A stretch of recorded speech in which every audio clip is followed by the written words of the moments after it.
She's coming in? Yeah, she's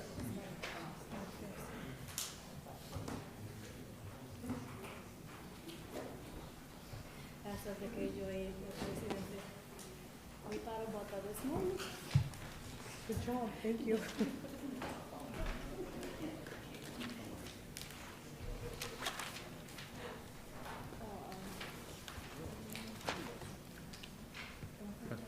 Selena coming or no?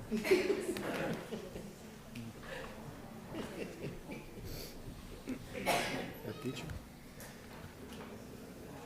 The teacher?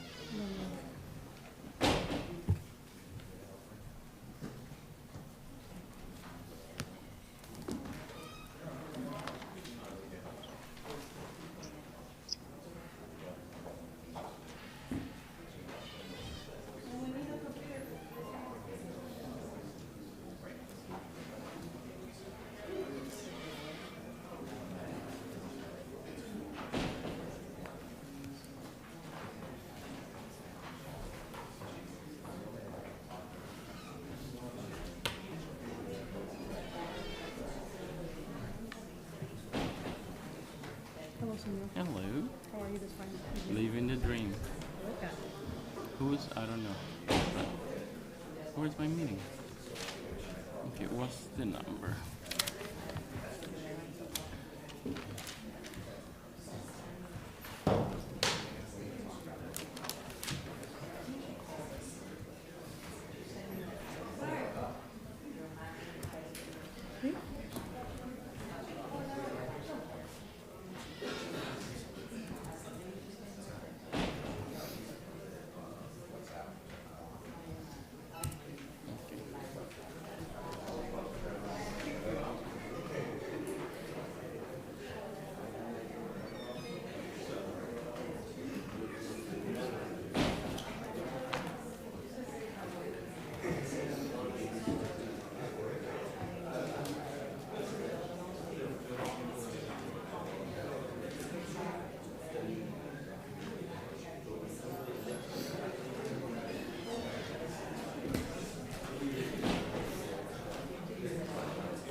This, you know, these are the meetings that we, so if you want to approve them, but This is the one, this only, this that one. one.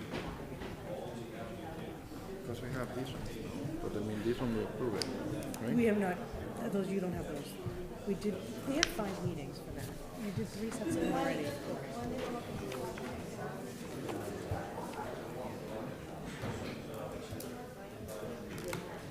This is yours? Maybe? Like, I don't know.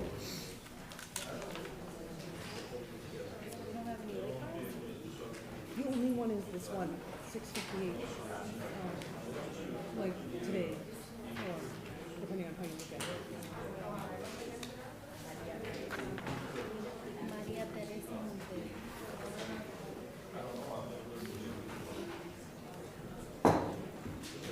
They're just fluffy. She passed away?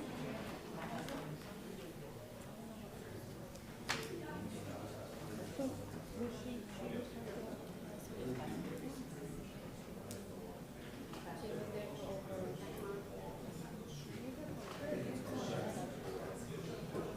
How many years? Your turn?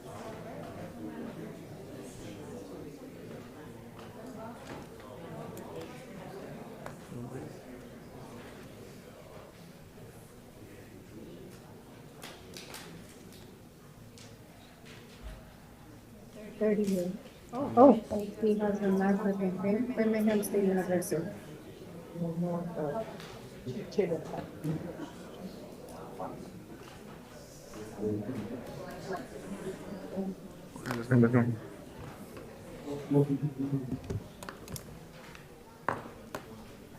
Does anybody want to speak?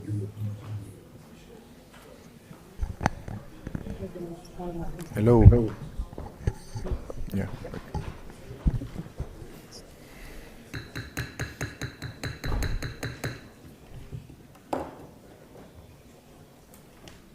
Good evening and welcome to the regular meeting for the Lawrence City Council.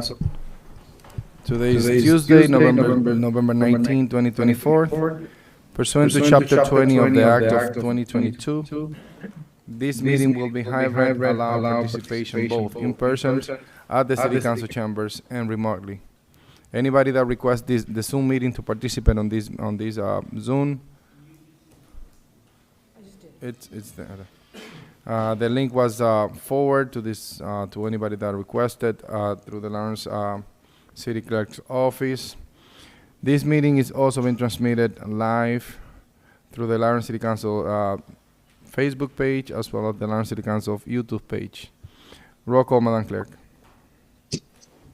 Councilor Levy. Present. Councilor LaPlante. Present. Councilor Luzon. Present. Councilor Santiago. Present. Councilor Del Rosario. Sorry, Papa. Present. Councilor Marmol is noted as absent. Councilor Reyes. No, Present. Councilor Marmol's here for No, she's here. the beginning stages of this meeting. My apologies, Councilor. Councilor Marmol is noted as present. Councilor Reyes. Present. Council Vice President Infante. Present. Council President Rodriguez. Present. Please join me for a moment of silence and remembrance of the Lawrence High School teacher Maria Teresa Montero. She served the city of Lawrence for over 30 years on our schools.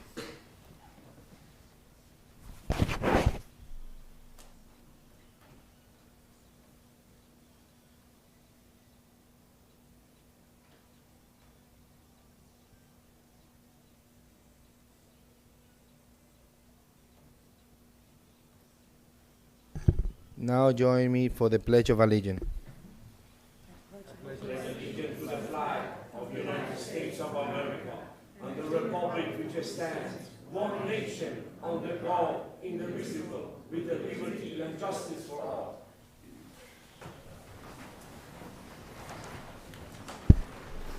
Thank you all for the moment of silence and the Pledge of Allegiance. Pursuant with our meeting, we have minutes to be approved. Councilors, we have a set of minutes from October 15, 2024. Can I get a motion to approve those minutes? So moved. There is a motion to approve the minutes. Can I hear a second? Second. Properly second. Any discussion on the meetings? Madam Clerk, please call the roll. Councilor Reyes. Yes. Councilor Marmol. Yes. Councilor Santiago. Yes. Councilor Del Rosario. Yes. Councilor Luzon. Yes. Councilor LaPlante. Yes. Councilor Levy. Yes. Council Vice President Infante. Yes. Council President Rodriguez. Yes. Now we're going to pursue with public participation. And we have a list available for anybody that would like to speak for 2.5 minutes regarding any topic of the city of Lawrence. The rules for the public participation are as follows. Please refer to this council as a whole, not to any individual councilors. You're gonna have 2.5 minutes to speak. We're gonna clock your time at the 2-minute mark. You're going to have a beep sound or a sign indicating that you still have 30 seconds to speak. And we're going to call everybody. Please provide your name and address for the record. The first person that we have on the list is H. Mali. Name and address for the record, please. Humayun Mali, 53 Chester Street. In this important Thanksgiving month, we are grateful to have the best police department serving and protecting Laurentian. Lawrence Police, with the impeccable leadership by Honorable Chief Bonilla, doing excellent job to protect our citizens. We are proud to support Lawrence Police Union and Superior Officers Union. Lawrence Police, thank you for excellent job. Million thanks to our DPW employees and leadership. We deserve the best pay raise and compensation. We are proud of you. We support our great inspection department employees and their union. We must hire more inspectors. Lawrence Public School, with the impeccable leadership by Honorable Ralph Guerrero moving forward. Lawrence teachers, you are number one. We support your great union. Lawrence Public School, with a budget of $260 million, must pay the best compensation to our teachers, professional employees, and cafeteria workers. Please help our homeless population in this important Thanksgiving season. Lawrence always is strong. Lawrence always unite. We demand the best contract for our awesome firefighters. We are united in support of Lawrence Police Officers Union. We pray for the safety of all first responder and police officers in the nation. Lawrence Police, thank you for excellent job. We wish the best Thanksgiving for all first responder, Lawrence Police officers, and all the city workers and the union. Thank you. The next person that we have is Rich Russell, Councilor Russell. Name and address for the record, please. Good evening, councilors. Richard Russell, 34 Cross Street. What I have to start off with tonight will probably not be well received by some and will be considered racist by others and rude, crude, and socially unacceptable by still some more. I have never been one to hold my tongue on issues of fairness. Regarding the fast-tracked agenda item 540-24, dedication of a street corner to Aquiles Espinoza, I have this to input. Aaron Fierstein, 96. Al Beredin, 81, the inventor of the quarter pounder. Ferdinand Waldo Demera, age 61, the great imposter. Rex, R-E-K-S, I hope I'm pronouncing it right, a rapper. Lawrence A. Abercrombie, a Navy admiral, a Triple Cross winner. Sully Erner, lead singer of Godsmack. Robbie Merrill, guitar player for Godsmack. Joe Perry, guitar player for Aerosmith. And last but not least, and most famous, 77-year-old Ernest Thayer. He was the author of Casey at the Bat. What do they have in common? With the exception of Adam Fierstein, they were all born in Lawrence. Are they worthy of street corners in their honor? I don't know. With no disrespect to any individuals pushing for the dedication for the Aquiles Espinoza corner, I would like to point out his wake took place the night prior to when this agenda item was placed at the last council agenda as a late file item. After running my mouth about the above-mentioned items, I don't suppose that this is the right time to inquire about the replacement plaques on the Melendez, the Stockton, and the Toomey monuments. If I'm not mistaken, money to redo these plaques was supposed to be coming out of the FY25 budget. Has there been any progress on redoing these plaques? Where the honorees' names are bigger than some of the political officials. As I close, I want to hope that the bird, the Thanksgiving bird, is with you in 8 days. As always, thank you for the time to address these important issues. At least to me it is. Thank you. The next person that we have is Joshua Opperchines. Name and address for the record, please. Good evening. Joshua Oppenheimer, 35 Knox Street. My name is Joshua Oppenheimer. I live at 35 Knox Street. I'm here to support item 540-24, the dedication to Aquiles Knowledge Espinoza. I would like to begin by thanking the City Council for your dedication to the city. I've witnessed firsthand the hard work, commitment each of you bring to our community to make it a better place.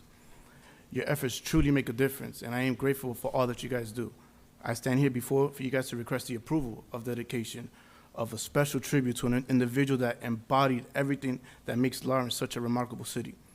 Through his hard work, dedication, and positive spirit, Aquiles has become a living example of the values we all strive for: unity, family, and community support. Over the years, I've had the privilege of watching all of you work tirelessly to help change the narrative of our city. Each of you have contributed in your own way to the growth, the transformation that we all see today. And I truly believe Aquiles represents that very essence of what Lawrence stands for. Aquiles was more than just a person. He was a beacon of hope, a source of strength, a true leader in our community. He used his platform to bring people together, to uplift us, and to inspire each and every one of us. His message was always one of positivity and growth, pushing us to be better, to learn, and to succeed. If Achilles was here today, I know he would say, he would tell me I am capable of more. Even as I speak these words, he would remind me that no matter how much progress I've made, there is always more to achieve, more to push through, and more to become. Achilles didn't settle for anything less than his very best. It was his unstoppable drive to always improve, to always reach beyond his grasp. And if he was here today with us now, he would push us to all do the same. As a father, I want my son to grow up with role models who show him the power of kindness, hard work, and dedication to this community. My son is 8 years old, and when he looks at the beautiful life of Achilles, I want him to see someone who led with love, who brought people together, who left a legacy of positive change. And Achilles is exactly the kind of person I want him to admire and immaculate. That's why I'm asking for your approval today by dedicating this tribute to Achilles. We are honoring the values he stood for, the positive influence he had on our lives, and the impact he continues to have on our community. It's a reminder to us all that we can make a difference just as Achilles did. Thank you for your time and consideration. I truly believe that his dedication will serve as a lasting testament to the spirit of unity and positivity that Lawrence defines.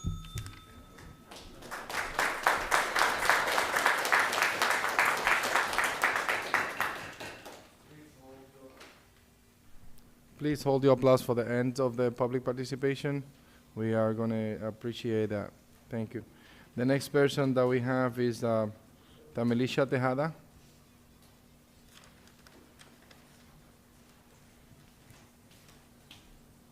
Name and address for the record, please.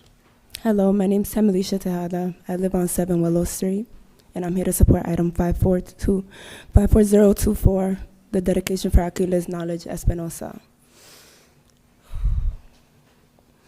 Knowledge was truly one of the most profound influences in my life and in the lives of many others in the city of Lawrence. As a young creative, he inspired me to dream bigger, to reach higher, and to adopt a mindset without limits. Coming from Lawrence, he could have easily stayed within the comfort of what he knew. But instead, he chose to push beyond the familiar, always humble, always returning to uplift his community, no matter how far he went. His absence leaves a deep void. Knowledge touched the hearts of people of all ages with his music, his voice, and his genuine spirit. Leaving a lasting impact on our city, his drive, ambition, and relentless dedication to inspire others has not only elevated me, but countless others within our age group in ways that are difficult to put into words. Let's take a moment to look beyond his collaborations with some of the biggest names in the industry. Let's focus on the hearts of Knowledge's work, his sincere intention to uplift others, not to seek fame or attention. He was always about the people, about creating something that would not only resonate with the older crowd, but with our city's youth. I believe Knowledge deserves more than just recognition. He deserves a memorial service, a tribute from a city that has nurtured so many driven, talented individuals just like him. People who, despite their ambition and focus, sometimes face the temptation to stray from the path because of the challenges shared from what we were raised upon. Knowledge's legacy will live on in all of us. He used to call me his little prodigy, and it pains me to know I won't hear him say that again. But in his honor, I stand here today expressing what I believe is right. Once again, my name is Tamilisha Tejada, and that's all I have for today. All right, thank you. The next person that we have is Jose Espinosa. Name and address for the record, please.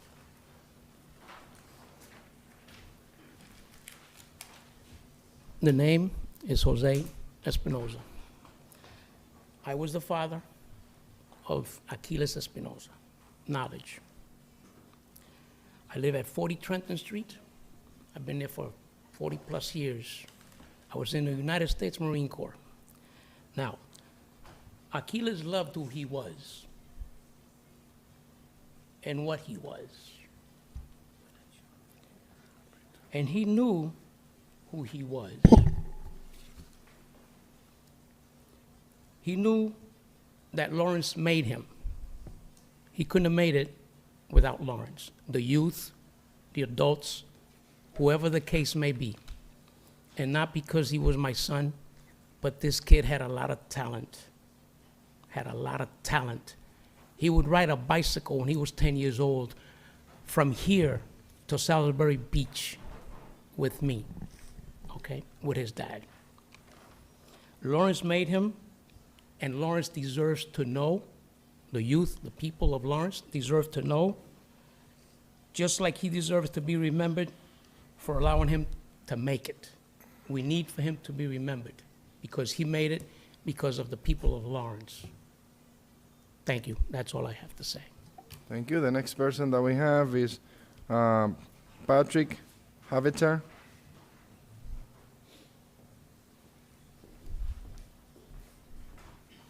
Name and Patrick address for the Abater, road. 11 Bridge Street.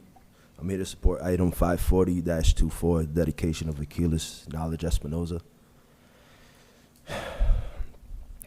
So 482 is the number of people who showed up to his wake.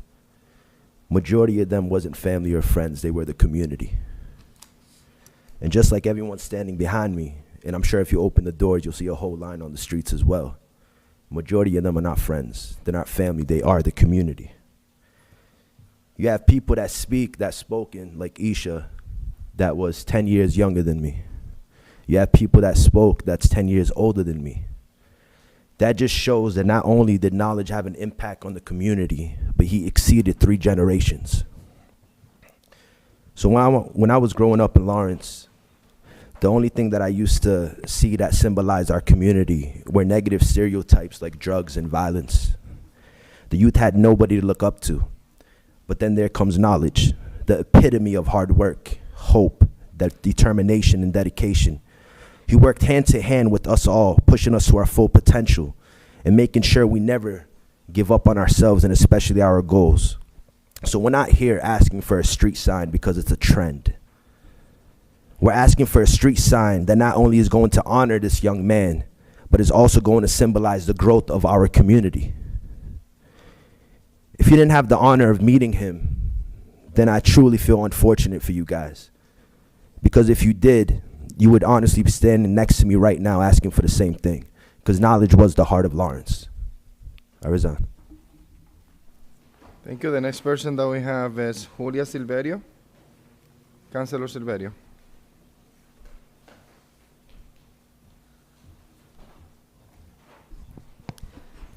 Good evening, councilors. That's a tough act to follow, I guess, with the presentations before you for Aquiles Espinoza.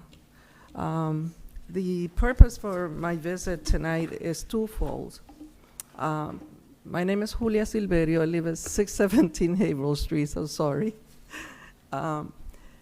One, to express my gratitude to the honorable councilors, Mayor Brian De Peña, Chief of Staff Santiago Matias, and all the individuals involved in approving and developing the project named Julia Silverio Park on Canal Street this past October 30th. My family and I appreciate this monumental recognition. We hope this recognition will encourage our young people and future generations to pursue their dreams and to work together for the betterment of our society, as I guess we have seen here tonight. The other purpose why I am here is to support the item 539-24 to ban predatory gambling in our city and surrounding cities and towns. As you know, the city of Lawrence has worked hard to get to where we are today. We have accomplished recognition, respect, and are continuously striving to grow and attract new blood into our city. The creation of a casino at the mall in Salem, New Hampshire does not benefit the poor communities around it. There are several items that are involved. It affects education and our young people's growth. It affects housing. We currently have an issue with housing where many of our tenants seek assistance to be able to pay their rent. Imagine what will happen if instead of paying their rent, they choose to go to the casino with hopes of increasing their income and end up losing their weekly salaries. It affects property owners. While a tenant is unable to pay his or her rent, the property owner still has an obligation to pay the property taxes, insurance, mortgage, and upkeep of that property. Therefore, this is a threat to the current housing crisis that we are facing in our city. It affects bankruptcy. When people become addicted to gambling, just like any other type of addiction, it affects their ability to pay their mortgages and take care of other financial situations that they might face. It affects families. It creates divorce and family disruptions. Thank you, Councilor Severi. Increase in domestic violence and separation. Thank you. Economic effects to our businesses. Thank you. When a casino opens, just give me one more minute. The businesses suffer, and we have gone a long way to make Essex Street and the city bring on all of these new businesses to our city. So please take that into consideration when you're considering that resolution 539-24. Thank you so much. The next person that we have is Les Bernard. Name and address for the record, please. Good evening. My name is Les Burnell. I reside at 257 Mount Vernon Street here in the city. I've been here for almost 30 years. In my professional life, I'm the National Director for Stop Predatory Gambling, which is a national nonprofit organization which is involved in all 50 states. And I'm going to stay for the document itself, so I'll answer more questions about the work we do and why it matters so much. I just have two quick things I'm going to add here. One, I just want to recognize the incredible leadership and the experience I've had working with Vice President of the City Council, Stephanie Infante, for her leadership on this, filing this resolution against the casino projects. I want to acknowledge that work. I also want to carry a message. Pastor Milagro Gruyan, who is the Executive Director of Amadal, which is a network of 120 churches here in Lawrence and in Greater Lawrence, of evangelical pastors. She was supposed to be here tonight to speak in support of the resolution. She had a last-minute conflict, but she wanted me to convey to you that Amadal is in support of passing this resolution. And lastly, a quick note about the woman who spoke before me. I've been in public life for almost 35 years. I can honestly tell you there's no one I admire as much who I've met in this country, and then Julio Severio, the kind of person she is, her character and selflessness to serve other people, and her willingness to speak tonight, her presence here tonight, I think is more powerful than anything I'll deliver to you tonight in terms of facts. But I'm honored that she's here and lend her incredible credibility on this important fight in our city and in our country. So thanks for the work you do. Thank you. The next person is David Pardo.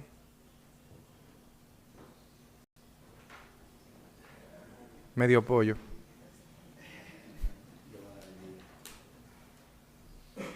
Good evening, Councilman. My name is David Pardo. They call me Medio Pollo. I live on 65 Kendall Street. I've been part of this community my whole life. I was born in Wayne, New Jersey, but I came here in '81, and I've been here ever since. I have been blessed to be a part of the music industry worldwide. I've also been blessed to be part of the community and work with at-risk youth in the community, and I've seen the impact that this young man has had.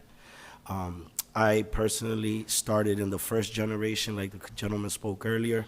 We're 3 generations in, and his music still impacts us.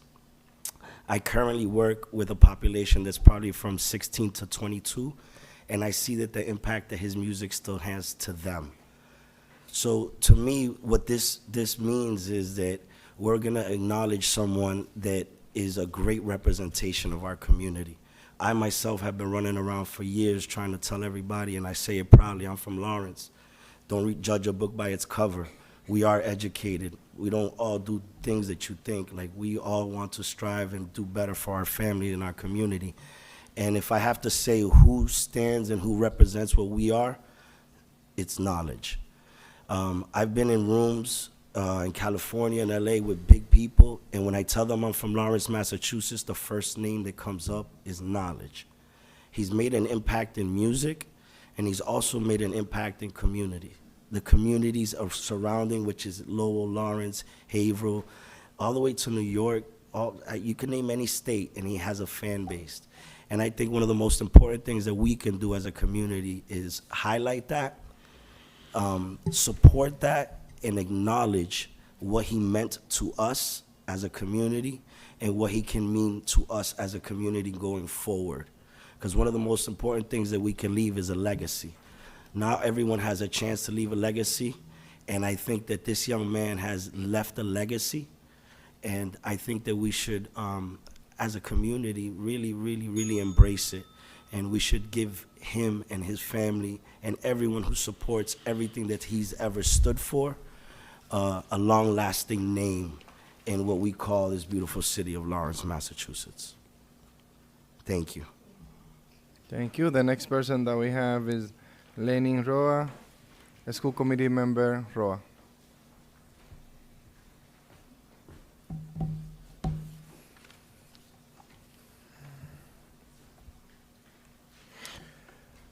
Lenin Roa is 36 Columbus Avenue in Lawrence, Massachusetts. Had the opportunity to lately indulge myself in the music of Mr. Espinoza, and going through people who have known him and people who care for him, and the way they speak, it's remarkable. The things that he did, things that I'm able to read and things that I'm able to look for are things that are admirable, and I'm in support of 540-24, and it would be greatly appreciated by a lot of people that I had the time to speak with on behalf of myself, to get educated enough to know that this gentleman did great things, and he was from Lawrence, and he meant a lot to a lot of people.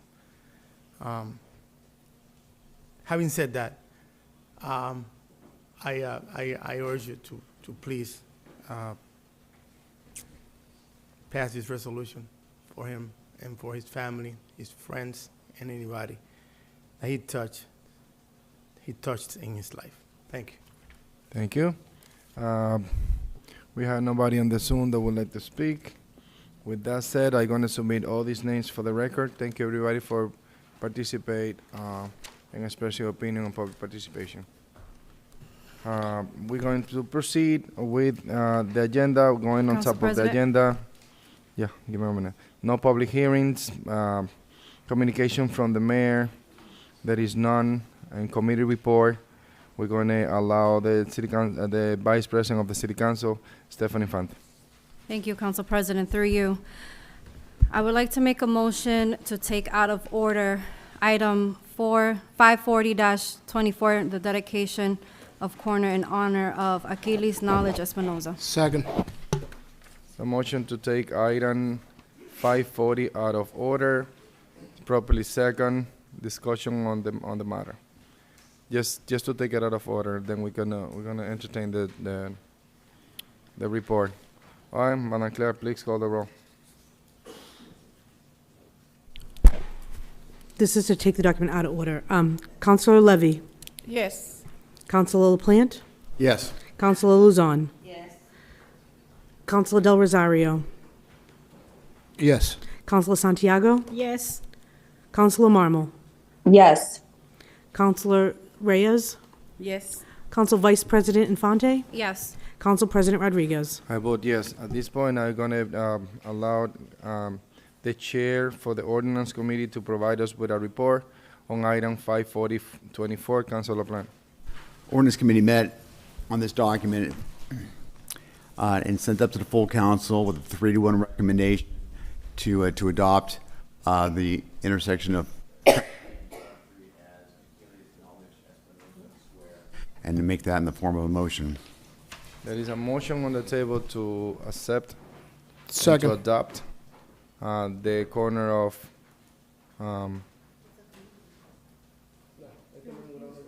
with no recommendation, so it's a committee report.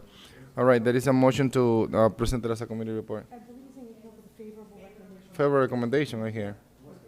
Yeah. Yeah, so it was favorable.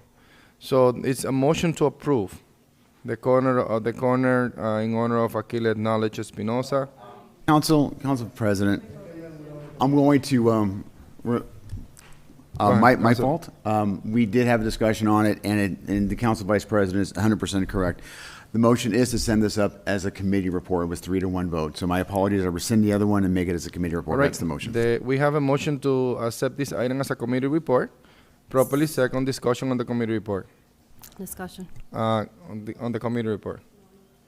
All right, Madam Clerk, please call the roll. Councilor Reyes. Yes. Councilor Marmol. Yes. Councilor Santiago. Yes. Councilor Del Rosario. Yes. Councilor Luzon. Yes. Councilor LaPlante. Yes. Councilor Levy. Yes. Council Vice President Infante. Yes. Council President Rodriguez. I vote yes. Now I'm gonna entertain a motion for this item. Motion Motion to to approve approve. and wait the 30 days. Second. There is a motion Discussion. on the motion to approve and waive the 30 days. Properly second by Councilor at Large Selena Reyes.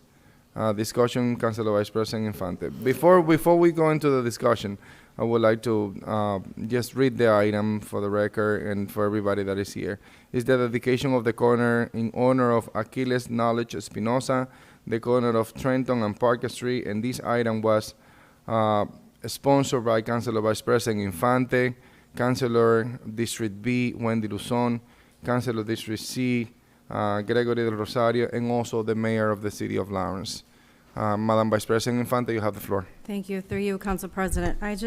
I want to repeat something that I said at the Ordinance Committee meeting, because one of the sponsors of this item is not part of that committee, and I want to make sure that Councilor Luzon knows my appreciation for her to jump on this item and sponsor it with myself, Councilor Del Rosario, and Mayor De Pena. When I originally put this on the City Council agenda, I thought, I'm still getting to know some of the streets in the districts, but I thought this corner was in Councilor Del Rosario's district. The next morning, he calls me and said, no, we made a mistake. It's actually in Councilor Luzon's district. When I called Councilor Luzon, she did not hesitate to represent this item for her district. She, in fact, said to me, it is about time we recognize someone from your generation for our community. She said to me, I may not know his music, because unfortunately I'm not. She's like, I'm not from that generation, but I see, she said to me, I see the outpour on social media, and she said to me, in fact, my own son shared his passing on his story. So, Councilor Luzon, I want to thank you for that. Because, and I'm highlighting this because during the Ordinance Committee meeting, there was comments being said, or a healthy debate. We were having a healthy debate, and I made a point to say that unless you are part of the music community or you're part of the radio community, you really don't know, or the youth community, you really don't know the actual direct impact that knowledge had on our community.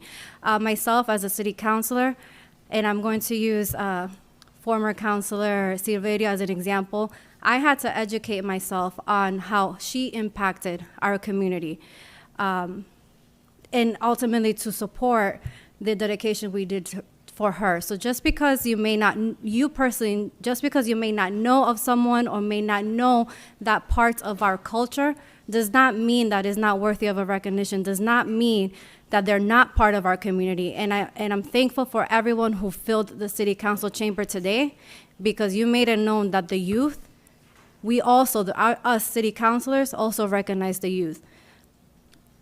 And I'm gonna stop there. Thank you, Vice President Infante. Anybody else that would like to speak? Councilor Rosario. Thank you, through you. And that's how I felt. I got the call the day after the funeral, and I was actually watching the videos and see how many people came out to support. I didn't know knowledge. I didn't listen to his music, nothing. But I saw the impact on that night of how many people were out there quietly just singing and using his music. And I didn't hesitate when I got the call. So next day, that's when I realized that it's not in my district. But I was all into it to support it, that I didn't think one time to say no. And I called Councilor Infante and I said, you got to call Councilor Luzon and make sure that she's okay with it. And I guess she got the same answer that I got. I mean, he's not for my generation.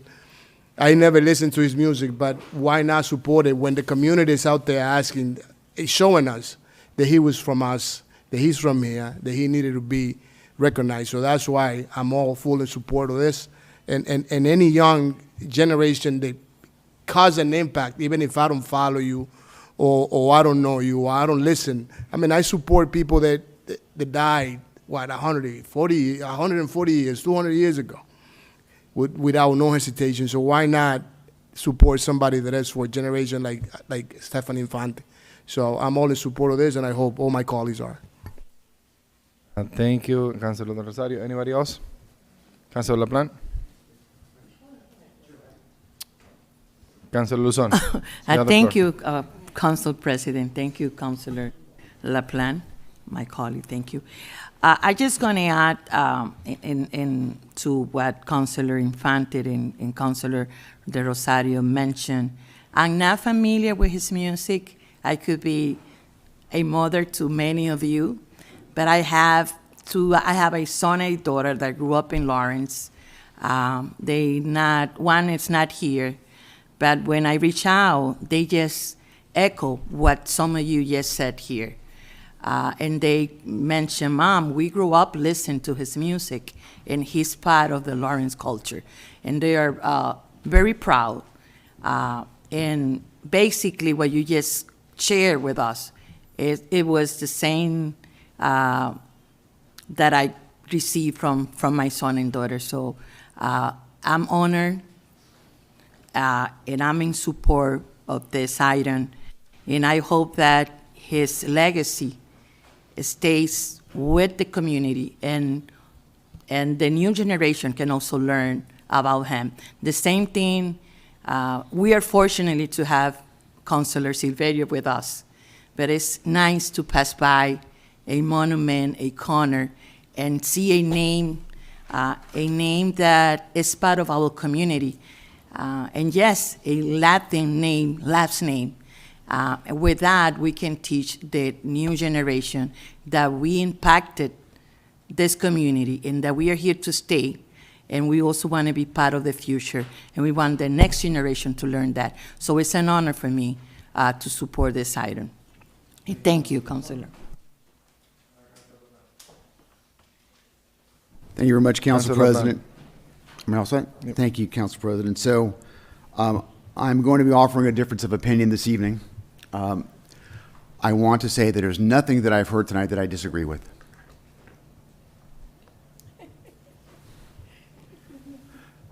I think everybody here, especially the family, has spoken from their heart, what they meant, and truly believes that Mr. Espinoza qualifies and is the kind of a light that should be honored and remembered in our city. And I'm not going to disagree with that at all. But first I want to actually, through you, Council President, extend my condolences to the family. Mr. Espinoza, who was here this evening, must have been very difficult to do. Your son passed away less than 2 weeks ago, and here you are at the podium speaking on his behalf. And how powerful is that with the rest of the family that's here as well? Extremely powerful, and I just want to send you my sympathies to you, Council President, for all that you've had to go through in the last few weeks and what you will probably deal with the next time as well. The reason why I will not be supporting it this evening is the following. Within the last 2 years, we have done 8 different dedications. 4 squares, 3 parks, 1 fountain. We have not done that many namings until 1945 and 1946, when we had 8 squares named for people who fought for our country and came back to this country, didn't come back to this country, fought and died in World War II. I think I can, I wasn't going to do this, but I'm just going to mention the last names, because we mentioned last names here and how important they are to the community. I'm about to mention names that are important to our community as well. Carter, Parmelo, Frodema, Fargnoli, Bongiorno, Lee, Perry. These are all young men who died overseas so that our country is free today. And I think they're part of our community as well. But the reason why I'm going to be making a motion shortly is because I'm going to be making a motion in a second. And this is, I don't know if we've ever done this before, but in our rules, our Rule 16, we can actually do this. We can make a motion to postpone for a definite time. So essentially a chance to table. I told Mr. Espinoza, the dad, before the vote this evening, what my intentions were. And I mentioned to him that I think that I have nothing against his son and what the impact that we all heard from the testimony this evening. I want some time. I want some time for another year to go by so that we can do this again. And I think that the power, if I think this is correct, it's powerful now and it'll be more powerful then. And it'll be something I can support. My concern is that we're going through so many parks, squares, namings, things right now that we need to have a bit of a pause. Just a bit of a pause.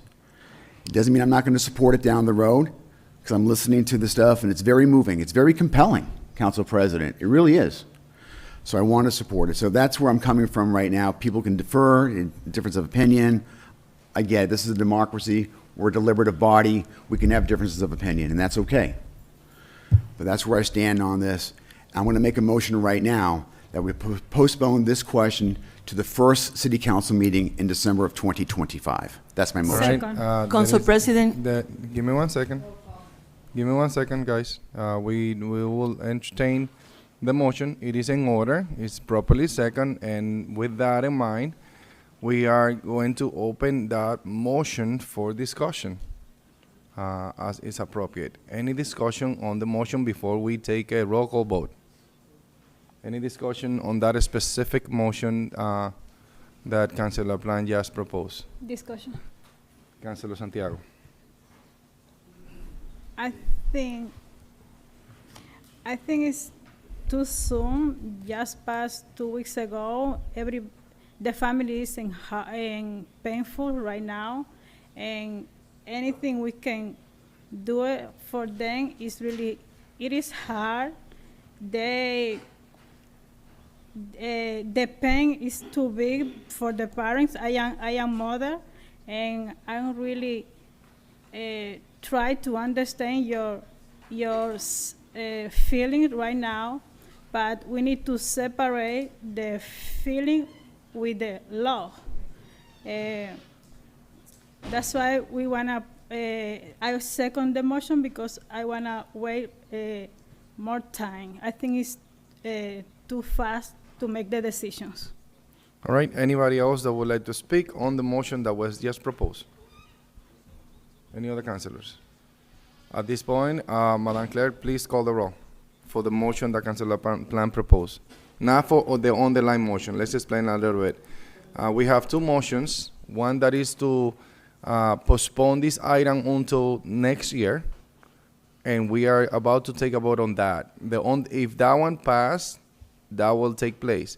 If that one doesn't pass, and then we're going back to the underlying motion, which is to approve. So we're going to entertain this motion. Madam Clerk, please call the roll.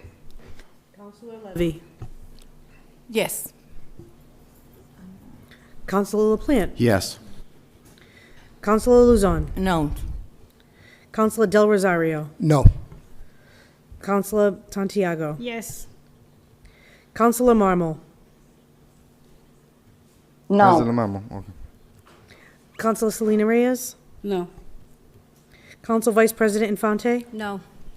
Council President Rodriguez. No. Motion fails. Now we're going back to the underlying motion, which is to approve. Councilor Marmol, you have the floor.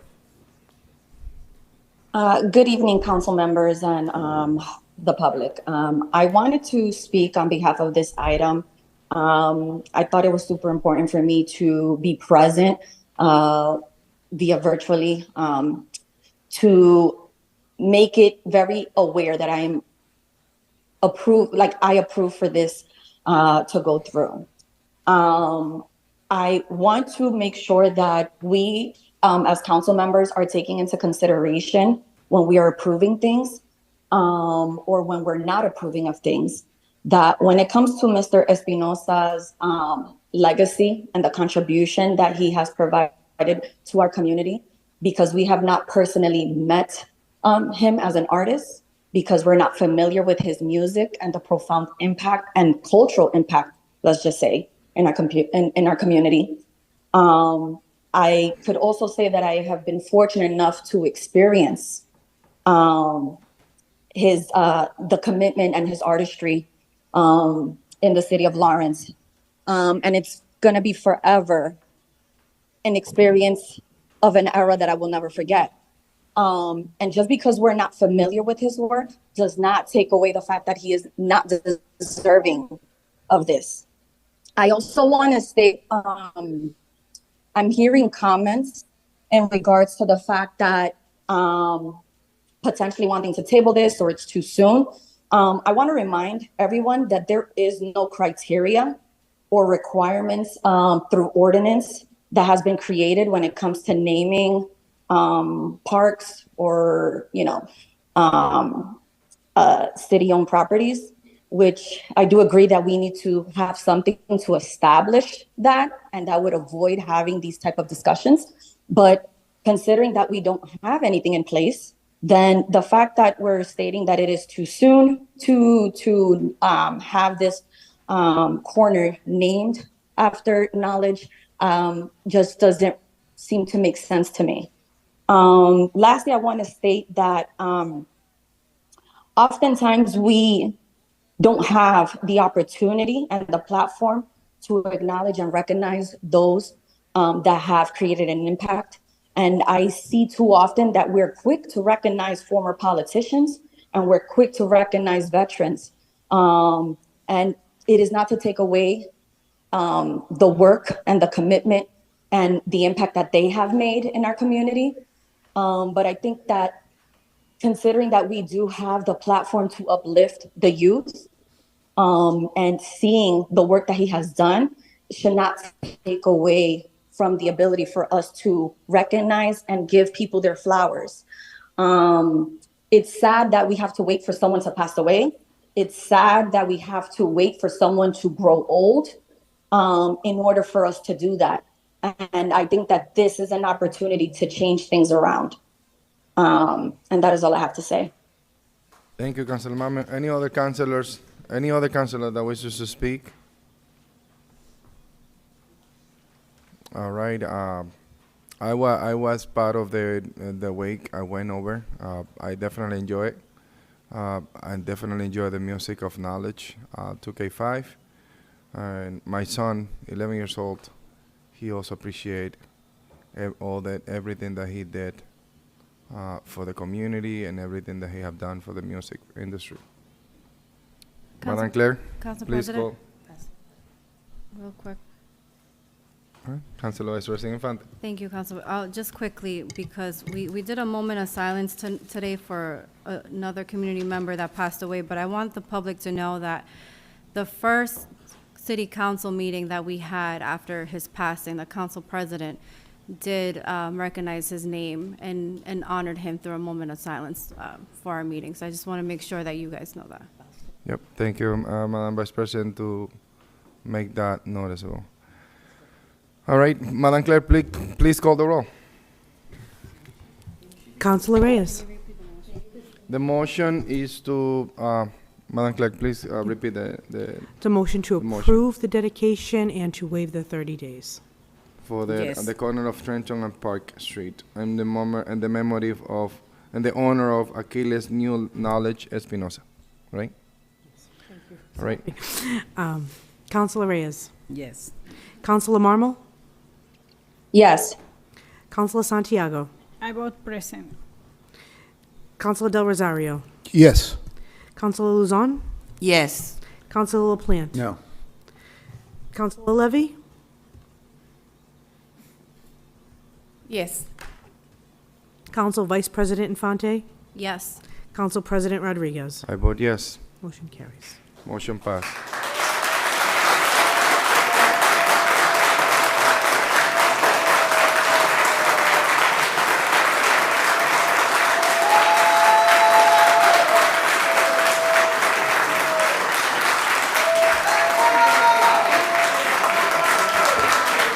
Can I get a moment, Motion to 5-minute recess. To recess.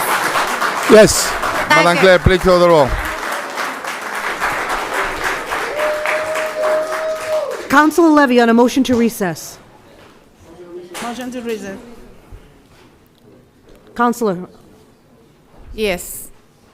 Councilor LaPlante, No, I think we're set now. Councilor Luzon, Yes. Councilor Del Rosario, Yes. Councilor Santiago, No. Councilor Mamo, Yes. Councilor Reyes, Yes. Council Vice President, Yes. Council President. I vote yes. Carries.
We're going on top of the agenda, councilors. Going on top of the agenda, we have no committee report from the Council Budget and Finance. President. Motion to take an item out of order, Council President, if I may, through you. Yes. What is the item? Item 539-24, resolution against the proposed Rockingham Mall Casino to protect Lawrence residents and businesses, presented by City Council President Stephanie Infante and Vice President, thank you, Council Infante, and Lee Bernal, Executive All right, Director. There is a motion on the table. Can you hear a second? Second. Properly second. Any discussion? All those in favor, please say aye. Aye. Aye. Any nays? The ayes have it. Let's go back to the committee report and to the ordinance committee. Mr. Chair, Councilor Plant, for the ordinance committee, please present us the report. Document 539204. This is a resolution against the proposed Rockingham Mall Casino to protect Lawrence residents and businesses. This was sent up to the full council with a favorable recommendation, and make that in the form of a motion. Second. There's a motion on the table, properly second. Discussion on this item. Discussion? Councilor Plant. So I'm going to make one small amendment to this. I am going to remove as the title, just the title, to protect Lawrence residents and businesses. So the title of the document should be Resolutions Against the Proposed Rockingham Mall Casino. That's what I'm going to add to this motion. There is a motion to Second. change the title to the resolution, properly second. Any discussion? I hear none. All those in favor, please say aye. Aye. The ayes have it. Now we're going back to the resolution.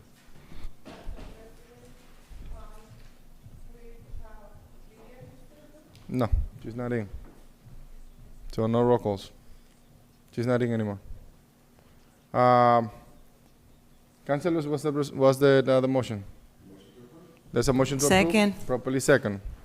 Any discussion on the motion to approve? Let's extend that opportunity to the or to the people that is working on this resolution to explain to us as of why this is important.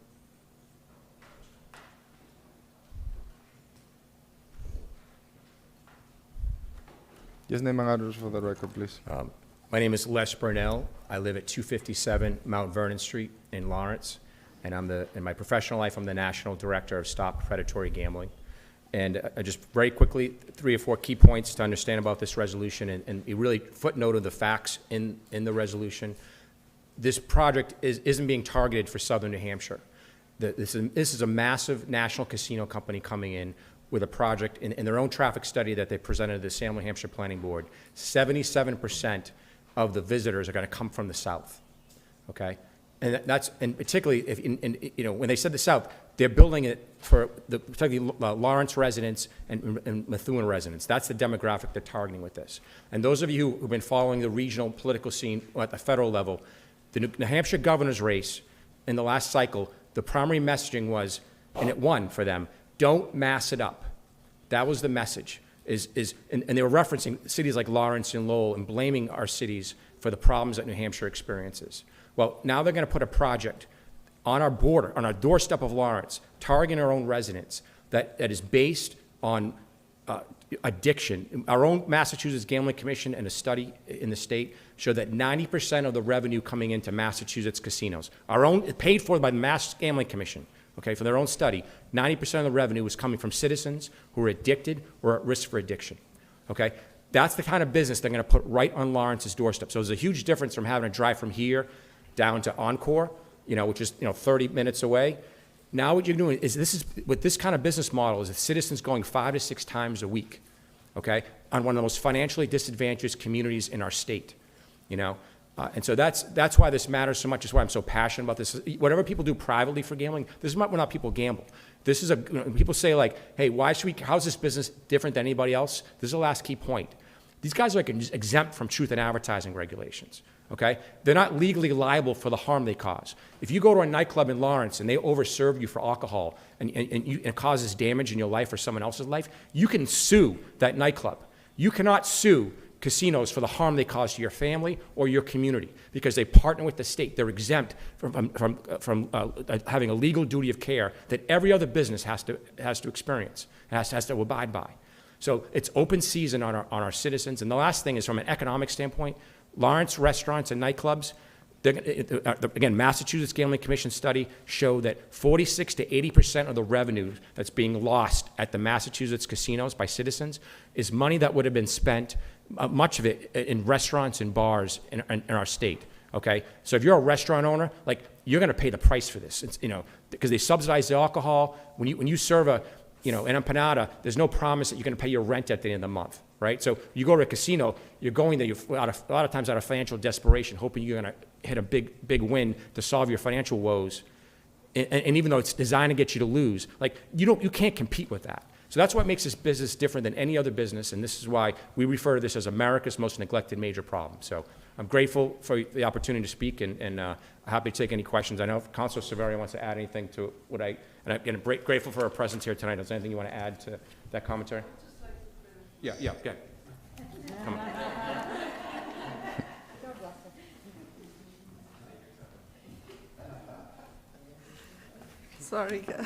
Sorry, councilors. Well, I came prepared for a public hearing. This is why it took me a little bit longer. Sorry, Council President, that I went over. But as I was saying, I think we can all go back, and some of the threats to our community, the bankruptcies, the divorce and families disruptions, but the economic effects to our businesses. When a casino opens, the business community suffers. Why? Because casinos are created to always keep people inside their premises, to purchase goods, food, drinks, entertainment, and anything that they provide, so people don't have a need to go outside of their premises and spend money in their communities. There's also an increase in crime, robberies, money laundering, drugs, prostitution, among other things. All these issues that I have highlighted, as you heard Les explain earlier, were documented from sources where casinos have sprung up in various cities and towns. It's one thing to have casinos far from the daily reach of our citizens. However, it is another to have it within 10 minutes of our city. While passing this resolution might be symbolic, since we don't have a vote on what goes on in Salem, New Hampshire, we need to let our voices heard and let our citizens in Lawrence and the surrounding communities understand our concerns for their well-being. I want to thank you for your time, and I ask you to vote favorably on passing this resolution to keep predatory gambling as far away from our citizens and our youngsters as possible. Remember, we all have an obligation to leave this world a better place than the way we found it. So thank you so much for giving me this opportunity to finalize my thoughts, Mr. President. Thank you. Council President. Councilor Rosario. Thank you, through you, Council President. As much as I'm in favor with this, Mr. Bernard, it was disturbing for me to come across some recording. I don't know where were you expressing this, if it was in New Hampshire, Methuen or somewhere. And what I heard, it actually, as much as I support this, it was, what should I do tonight after I hear this? According to what I heard, which I have it on my phone, and I can, anytime you want to listen, I can let you listen to, you were scaring the people from New Hampshire, or wherever you were, telling them that they call us drug addict, delinquents, and all that stuff, and those were the people that were going to go to that casino. To me, that is telling them that this is the kind of people that we are, and we're going to go to that casino to play. That means, to me, that's how I felt. If it's something different, that's okay. But that's how I felt when I heard your voice telling them that you call people from Lawrence this and that and this, but those are the people that come into this casino that you're going to build. To me, they don't have to agree with me. To me, that was agreeing with the people from New Hampshire, the way or the name they called us. and you were trying to scare them because we were going to go if they build that casino there. And I'm open to show you and let you listen to what you were saying. You might don't think that that was the way it sound, but to me, when I listened to it, you would maybe try to defend the people from Lawrence, but at the end of the day, you did not defend us. You agreed to the people, or wherever you were, New Hampshire or whatever, that they called us all kinds of names, people from Lawrence, and those were the people that were going to use that casino.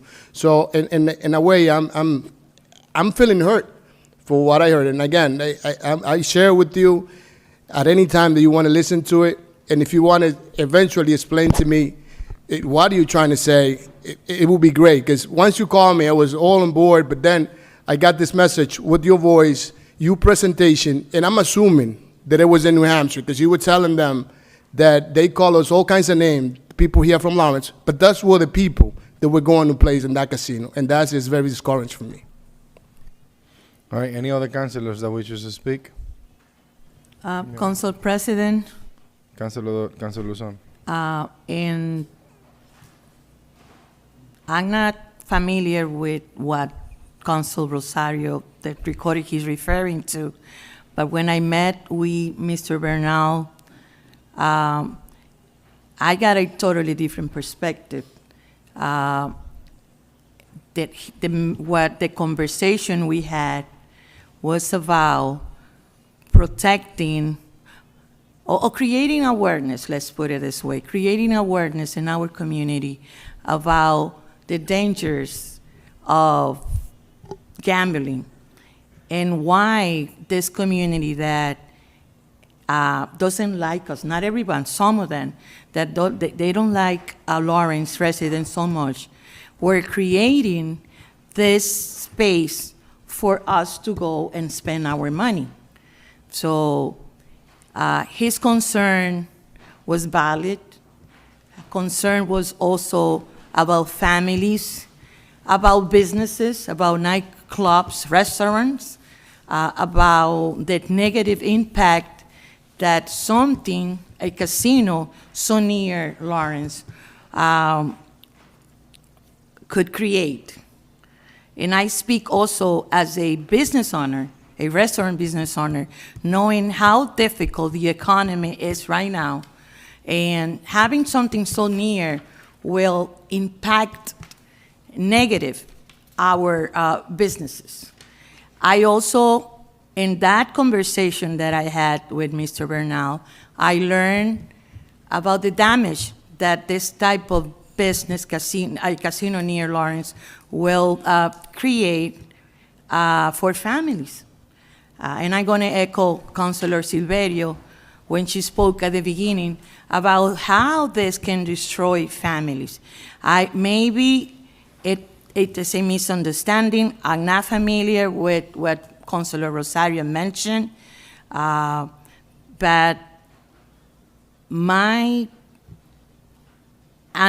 what I got from this from the conversation with Mr. Bernal was a positive, and also the conversation created awareness for a mother, a business owner, a Christian woman like me.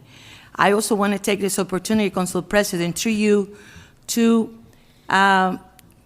mention Amidal. It's a coalition of churches that we are very familiar. We know most of the pastors that are part of the Amidal. We respect their work. We know that they are an important part of this community. And he also met with Pastor Milagros Grullón.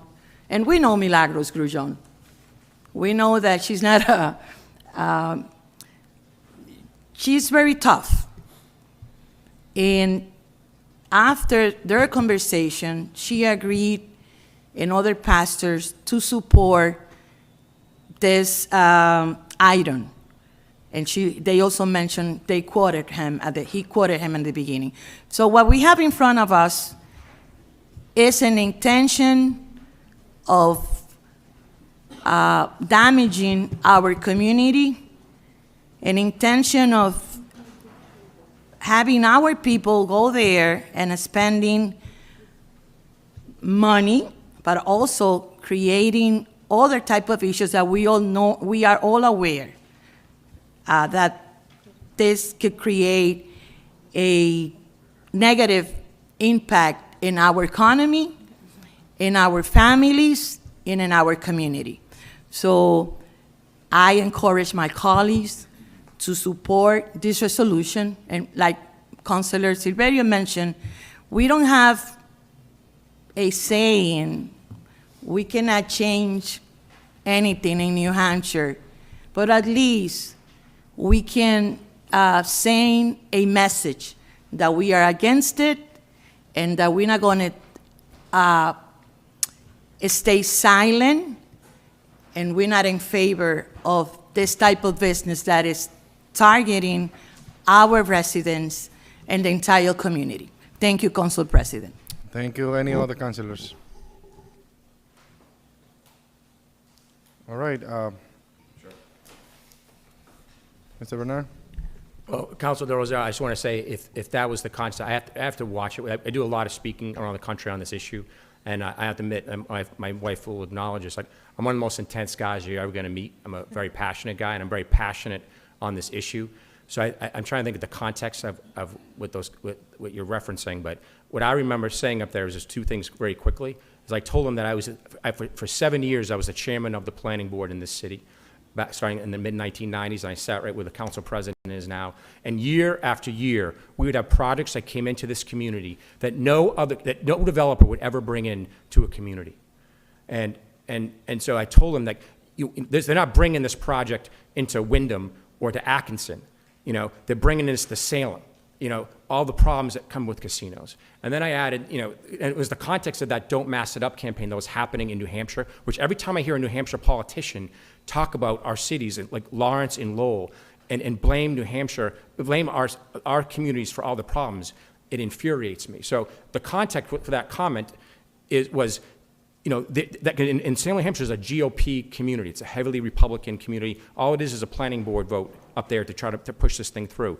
And so if I remember, the context was they ran a whole campaign blaming Lawrence and Lowell for all their problems. And this is a business that brings in human sex trafficking because of money laundering and so on. And now you approve this project, you're bringing all these problems right into Salem. So that was the context. And that was so if I didn't enunciate it well, I totally apologize. I totally believe, and I apologize for any offense you took to that. But that was the context for it, and I will definitely improve on trying to how I articulate that message. But I'm sorry for any offense I took on that passionate message, and I hope you'll forgive me on that. You're welcome to see anything else I speak on behalf of this issue around the country, and you'll see kind of where that comes from. But anyways, I appreciate that feedback, and I will take it, internalize it, and I take it very seriously. So thank you for sharing that. Thank you. Any other councilors? At this time, councilors, I will call the questions. All those in favor, please say aye. Aye. Any nays? Motion carries unanimously. Let's go on top of the agenda. Mr. Chair from the Ordinance Committee, please provide us with the report for item 27821, please. This item was a one-way street on East Havel Street, and this is sent to the full council with a recommendation to withdraw and to make that in the form of a motion. There's a motion to withdraw, properly second. Any discussion? At this time, I call the question. So all those in favor, please say aye. Aye. No. Any nays? No. The ayes have. Roll call, please. And a motion to withdraw. Motion to withdraw for item 27821. My vote is no. Okay. Madam Clerk, please call the roll. Councilor Reyes. Yes. Councilor Mamo is noted as absent. Councilor Santiago? No. Councilor Del Rosario? Yes. Councilor Luzon? You mind repeating The motion is to withdraw item 27821. 21. Yes. Councilor LaPlante? Yes. Councilor Levy? Yes. Council Vice President Infante? Yes. Council President Rodriguez? I vote yes. Motion carries. Item 2223, Mr. Chair from the Ordinance Committee. Ordinance Committee sent this up with a favorable recommendation for a one-way conversion on Winter Street, northbound from Essex Street to Lowell Street, and to make that in the form of a motion for a public hearing. This is to order a public hearing. There's a motion on the table, properly second. Any discussion? I hear none. All those in favor, please say aye. Aye. Any nays? The ayes have it. Item 5.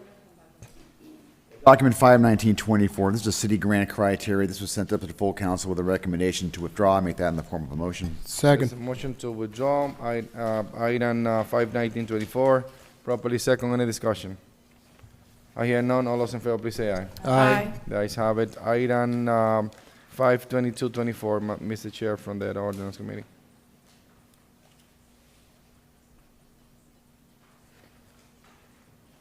The Ordinance Committee met on this document, which is the approval of a grant of utility easement to Lazarus House construction project. This was sent up to the full council with a favorable recommendation, and make that in the form of a motion. Second. There's a motion on the table, properly second. Any discussion on that utility easement? Discussion quickly. I'll be not.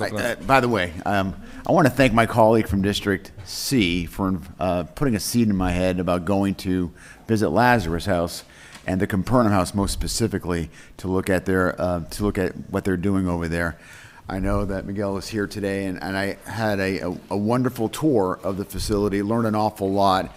I think that there are certain establishments in our city, some nonprofit establishments that are legacy establishments. They've been around for some time and they've done a lot of fantastic work. Now, I'm saying a lot of good things. I'm going to be voting against this, but I just want you to know that this is a good organization. So your question is, why am I voting against it? I'm voting against it not because of their mission, not because of the success that they do on Myrtle Court, which is really, really good. But as I explained to them during the tour, my concern, as I've talked many, many times, has been about the increase of housing in our city. And it's hard to pick and choose. I like this one, don't like that one. Until we get our housing situation straight, it's hard for me to support. Not impossible, hard for me to support. And we need ISD to step up their game as well. So that's the reason why I'm doing it. Thank you, Council President.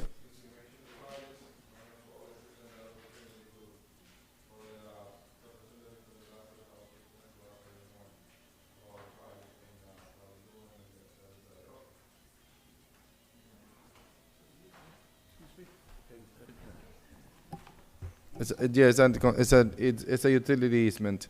Is the people from the project here? Yes.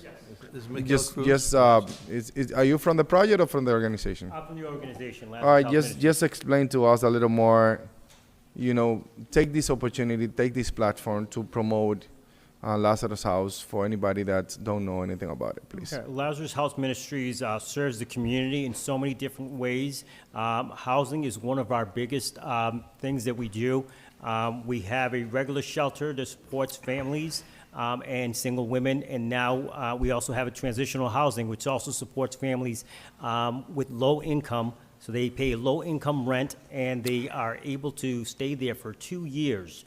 And while they're there for 2 years, they're doing all these programmings to better themselves, pick themselves up, and also to see where their next steps go in their lives, where they go. And hopefully that is permanent housing or housing elsewhere. So what we propose at the Franklin Street is a 5-apartment shelter. It is transitional housing as well, too. It's also modeling what we have right now on 30 Myrtle Court, which is called Capernaum Place. And again, Lazarus is in the community to support families who are in need. You're looking for volunteers, right? We're looking for an easement for the property so we can continue with modeling. He didn't get it. I didn't understand. I hear that you're looking for volunteers, right? We're always looking for volunteers. So, I apologize. So we're always looking for volunteers in so many different capacities. We have more than one building. We have more than one thing going on in each building. I mean, we have a soup kitchen. We have a thrift store. We have a food pantry, which serves about 1,900 people every Wednesday. 1,900 families coming through our doors. Council President. Councilor Rosario. Thank you through you. And it's good to recognize this is not a new construction. This is not a new construction. This is not adding housing to the Lawrence. This house was there, and they remodeling the house and make it a transitional housing that is working for them. So, colleagues, this is not a new construction. This is not adding housing. That house was there. They are remodeling that house to make a transitional housing, which some of you already have been there and know that that program actually works. I think Lazarus House is the only institution that I know that is actually working to end homeless. It's the only one that I know at this time that is helping the homeless to be out of homelessness with a transitional. Yes. Why? Because I've been there. I saw the transition of the family for 2 years and family getting out of that program, buying houses and also renting apartments somewhere else.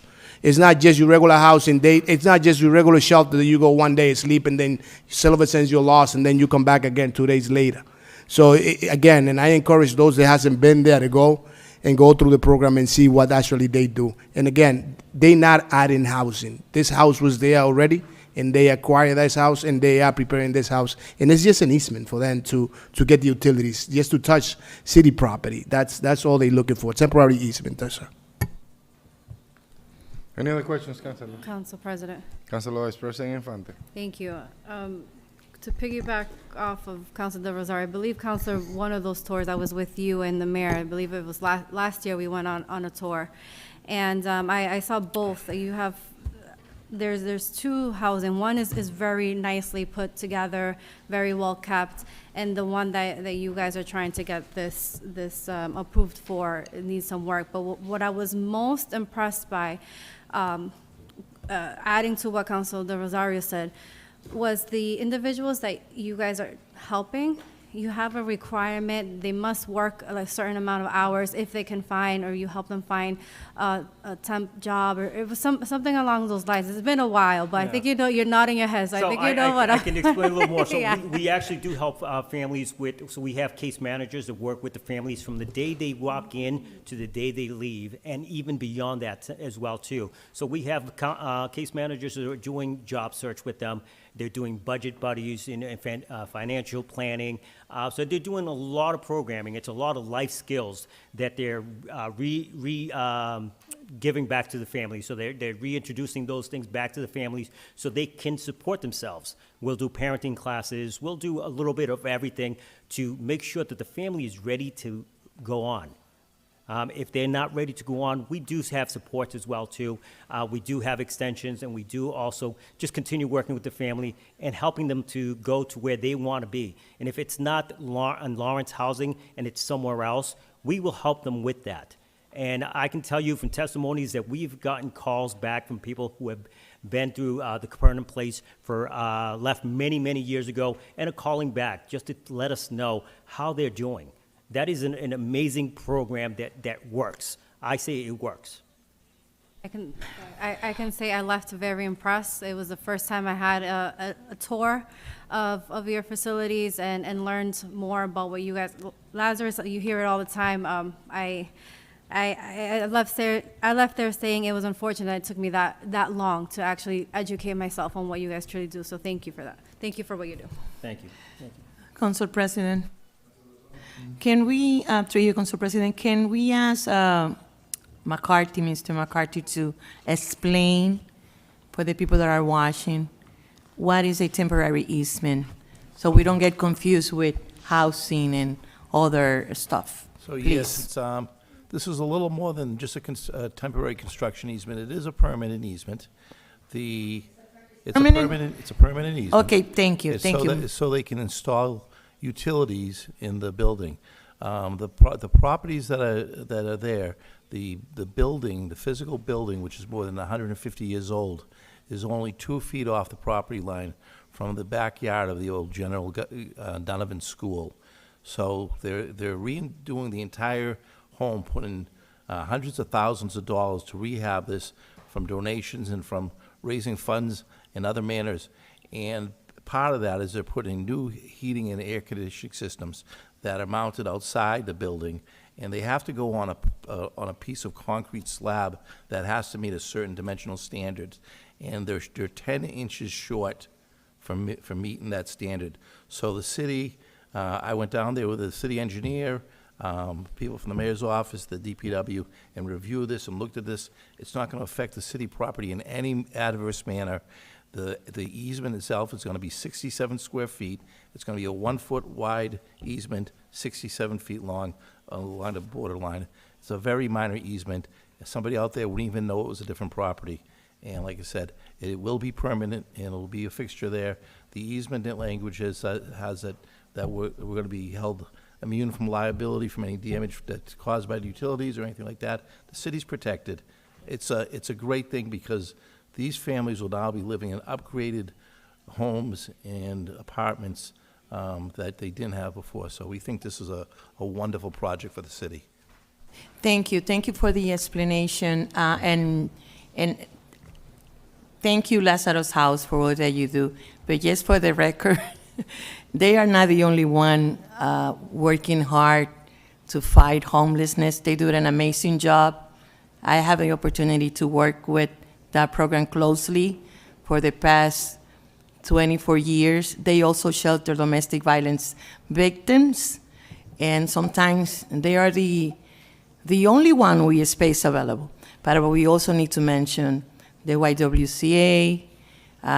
In the South, we have St. Patrick Church providing hot meals for the homeless, and other organizations in the city that work closely with Lazarus House.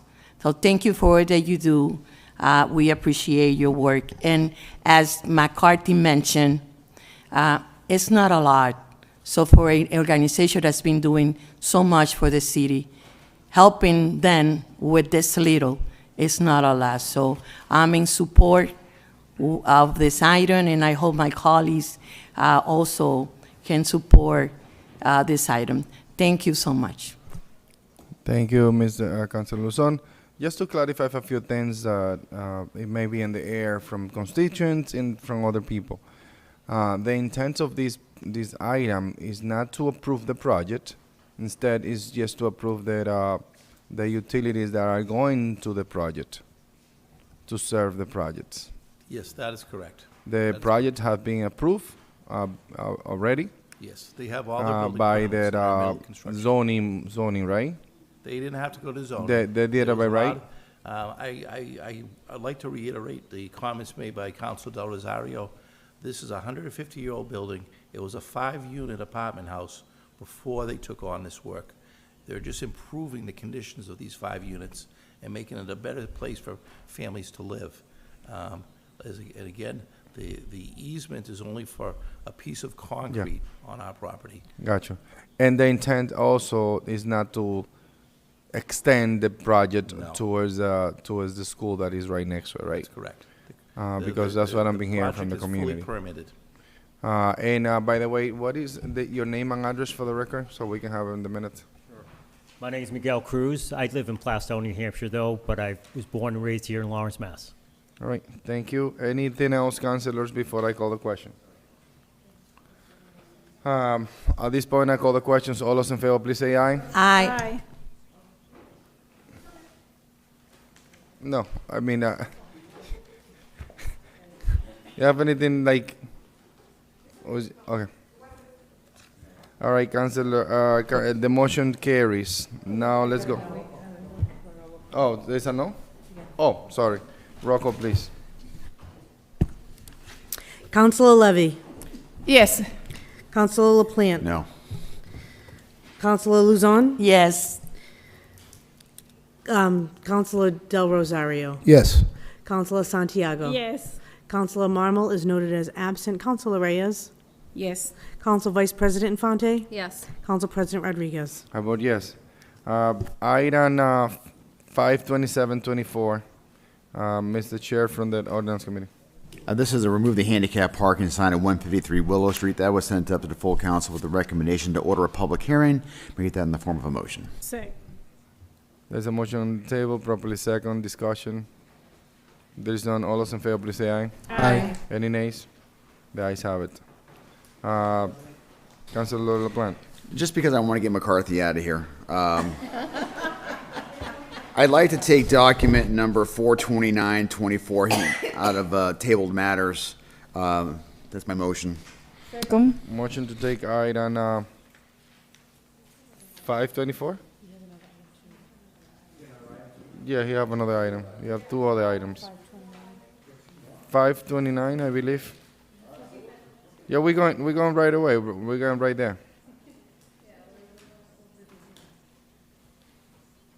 So we have one item 521, which is on the old business. So no personnel committee, no public safety committee, and then no committee of the whole reports. So we're going straight to old business. We have item 52124. Item Madam Vice President Infante, we have a report from, well, hold on one second. Councilors, we need a motion to pull those items out of committee. If there is no objection, we can do it all together as a package. If it's not, we do them one by one. What's the choice? One by one. Okay. We do item 52124. Can I get a motion to pull it from committee, suspending the rules, and discuss it at this level? Motion to suspend the council rule. Motion to suspend Rule 6 to pull 521-24, approve tax increment, approve TIF agreement between Esperanza Academy Nunes LLC and the City of Lawrence out of the Budget and Finance Committee. Second. Discussion. There is a motion on the table, properly second discussion, Councilor LaPlante. So I just want to say this once. I could say it twice more, but I'm not going to, so there's a couple more items coming up. We have a committee process, Council President. Yes. And when a committee does not meet to actually have a discussion on something, we should not be taking something that quote unquote is coming out of the committee, because what that does, it reduces the need to go to a committee. It's a lot faster and a lot more comfortable if we just deal with everything right at this level and not send it down to the committee. So my concern is we start moving things through out of the without the committee actually meeting. That is potentially a problem, and that's the reason why I wanted to have a vote on this, because it concerns me. Not because of the TIF, that may be a good idea. I may be supporting that. I'd like to hear a little bit more about it, of course, but we haven't really flushed it out. So that's a concern that I have. I'll stop there. Thank you. All right, thank you so much. Any other questions? Council President. Councilor Vice President Infante. Thank you. Through you, Council President, I would like to respond to Councilor LaPlante as the chair of the Budget and Finance Committee. I had to cancel that meeting, and the reason why we had to we're pulling this now, is because this item was put on the agenda last minute. The state is meeting in 2 weeks, and it's something that I did mention via email to the sponsor of this item, that knowing that the city having the date of the state meeting, we should be more well aware that at times committee meetings aren't guaranteed, and this should have been put on the city council agenda with the appropriate timing. I did voice that. All right, any other councilors? All right, at this point, I call the question, so all those in favor, please say aye. Aye. Any nays? No. Roll call, please. Yeah. We need 6. Starting with you, hon. Councilor Reyes. Yes. Councilor Mamal is noted as absent. Councilor Santiago. Yes. Councilor Del Rosario. Yes. Councilor Luzon. Yes.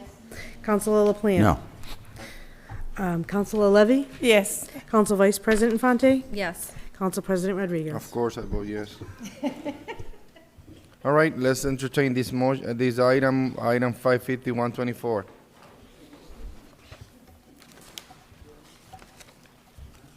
Do you have a presentation, or you just gonna do it with the paper? So, All right. yep. By all means, take the floor. So, good evening, councilors. Daniel McCarthy, Planning Director, Acting Planning Director, here on behalf of the city, putting forth a tax incentive. Excuse me. My mic?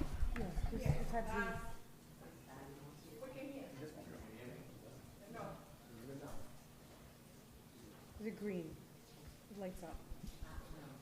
It lights up. Can you hear me now? Yes. Okay. I can hear you now, like Verizon. So good evening. So this is a tax increment financing agreement that the city has entered into, worked out using with the Executive Office of Economic Development and the school known as the Esperanza Academy and the property owner of that project. This project has been in the works for more than a year now. It's gone through the permitting process. They've gone to zoning, conservation, planning, and this is one of the final pieces in the financing part of this project. They're looking for a tax increment finance agreement to help them with their investment. And on the cost side, I have the design team here with me. I have the school members here with me to answer any questions that you might have about the development of the project. Again, I've provided you with, I think, some of the documents that were meant to be shown as placards, as boards at the committee. And again, I'm here to answer any questions that you might have. Councilors, we have an item which is a 15 years TIF agreement to be able to collaborate and contribute to the building coming up for Esperanza Academy. I would like to extend an opportunity to the people from Esperanza Academy to explain to us a little more about the project and to allow the public to understand as of why we are discussing this potential TIF agreement with the organization. Okay, thank you. Thank you, Dan, and thank you, City Council members, for the opportunity to talk to you about Esperanza and the project that we had ahead of us. My name is Jariel Tavares. I'm the head of school at Esperanza. I've been the head of school for 7 years, and I'm originally from Lawrence, Massachusetts. Many of you, some of you I know, some of you I have not met before. I've seen you at Esperanza events. I'll be brief about who we are, and I'll spend a little bit more time on the actual building and what's ahead for the school and really for the city. Esperanza is a tuition-free independent school in Lawrence. There's only 3 criteria for students to go. You identify as a girl, you live in Lawrence, and you qualify for free and reduced lunch. We are a middle school with a 12-year commitment to our kids, so they come in 5th grade, graduate in 8th, and then we have an office that helps match them in high schools and supports them throughout high school and college. We have a 100% high school graduation rate and a 77% college enrollment rate, mainly because of the work that we do in the middle school space, but also because of the way that we continue to support students and families all the way through. Most of our kids will be first-generation college students and first-generation Americans. That support and helping them understand the cultural navigation of high school and college is really critical. There's a lot of research that will suggest that that is what's needed. 3 things that set Esperanza apart from a lot of other places. We are a restorative justice school. We do not practice punitive discipline. We try to understand the root cause of behavior so that we can support students and families the best that we can. We have a music therapy program. Our music therapy program helps students unpack early childhood trauma, but also navigate the complex realities of what it means to grow up in the world today. Our music therapy program is really effective. It's so effective that at the moment, Berkeley School of Music is actually partnering with Esperanza to help understand how music therapy can be applied in school settings and nonprofit settings. I say that because I think it's a point of pride for Esperanza, also the city. Berkeley is an institution that's recognized globally and is coming to the city to work with us on this. Wellesley College's Center for Women's Research is talking to us right now about research on thinking about the model of Esperanza Academy. Because we're providing a different model of education for black and brown girls in particular, there's talks right now about doing research on our model, which is restorative justice, music therapy, the 12-year commitment, and most importantly, cultural acceptance and fluency. We always say at our school, our girls will not check their culture at the door. We do not want academic success to come at the cost of self-love. We do not want academic success to come at the cost of knowing one's heritage, celebrating one's heritage, and celebrating where one is from. The last 3 or 4 years, every 8th grader has got into the top choice high school. With the stats that I've showed you, it is remarkable compared to local national stats for the same demographic of what we're seeing. What we love to believe at Esperanza is that it comes with a strong sense of self. The project that we have at hand is that we are building a new school starting in kindergarten. When the school is built, we will be the first K-8 tuition-free independent school for black and brown girls in the United States. This project is for our students and it's for our families, but it is for Lawrence. What we want is that there is a school in Lawrence. This building is, if you've seen the material that has been sent to you, it's an inspiring building that will be in the heart of Lawrence on Canal Street. We want to show people that in a community like Lawrence, with folks like that we have, you can have the most innovative and inspiring building, and that when our students walk into the building, that they see something that reflects the way that we see them, which is brilliant. That when our parents drop off their kids, they see something that reflects the way they see their children, which is with the utmost potential. There are things that are happening in the building under the lens of design justice. Our architects are here who could talk about that as well, but we are designing the space to make sure that it reflects our love for the community. This will be the first school in the United States that has a fully operating bodega in the middle of it. And I named that intentionally because when we were designing the space, we said, what's our mark? What's our grand piano? What's the thing that people walk in and say, this is Lawrence? And there are a few things as symbolic in the Latinx community as the bodega. And so the bodega for us is a way to support our families who are in need with staple goods for free to continue our mission, but it is also a way to remind our students and everybody who visits that the place that we love, the place that we represent, is at the heart of the school. Our Alumni Center will have in it hair salon stalls. As an all-girls school, we want our girls to know that that is a critical part of how we see them, and as they process their experience, they could do it in a way that is natural for them and is doing their hair. That is about equity, and it's about justice, and it's about designing a space in a school for our kids and no one else. We have raised $30 million in 3 years to build this school, a little over 29. We are a tuition-free school. We don't get any city, state, or federal funding. That is almost $30 million that we have brought to this project all outside of Lawrence. It has cost no one here anything. And we are still fundraising. We have to raise $3 million every single year to keep the doors open. We've been doing that since 2006. One of the things that doesn't get talked about with Esperanza that's important to name is that there are so many folks who work at the school who are either from Lawrence or grew up in communities like Lawrence. Like myself, Boys and Girls Club kid here, back in the early days, Delia Duran-Clark, our principal, Patty Fernandez, our Chief Development Officer who is here, Viviana Cordero, who runs our Alumni Center, grew up in Queens, very similar experience to our girls. Our children are seeing people in front of them who reflect them at all times. We had a federal judge who came to the school yesterday and spent the morning with them, a woman of color, who reminded them that they can do this, and the kids were incredibly amped about that opportunity. Esperanza is providing a high-quality education for our kids, and we can see that through the stats, but it is also providing a space where our kids see themselves and see their future selves at all times.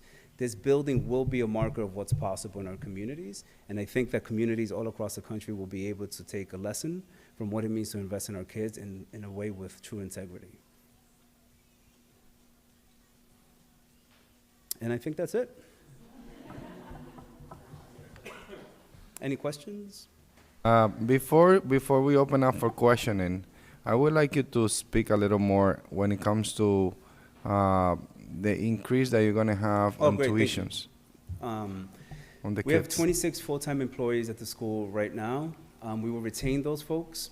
When we build our school, we will add 14 full-time employment positions and 2 part-time positions. We will, yes, we add those positions. Let me look over to my team real quick. Am I missing anything on that? No. Can you ask the question again? So what is, a lot of time when we have this type of stuff, a lot of people question the amount of job that you create.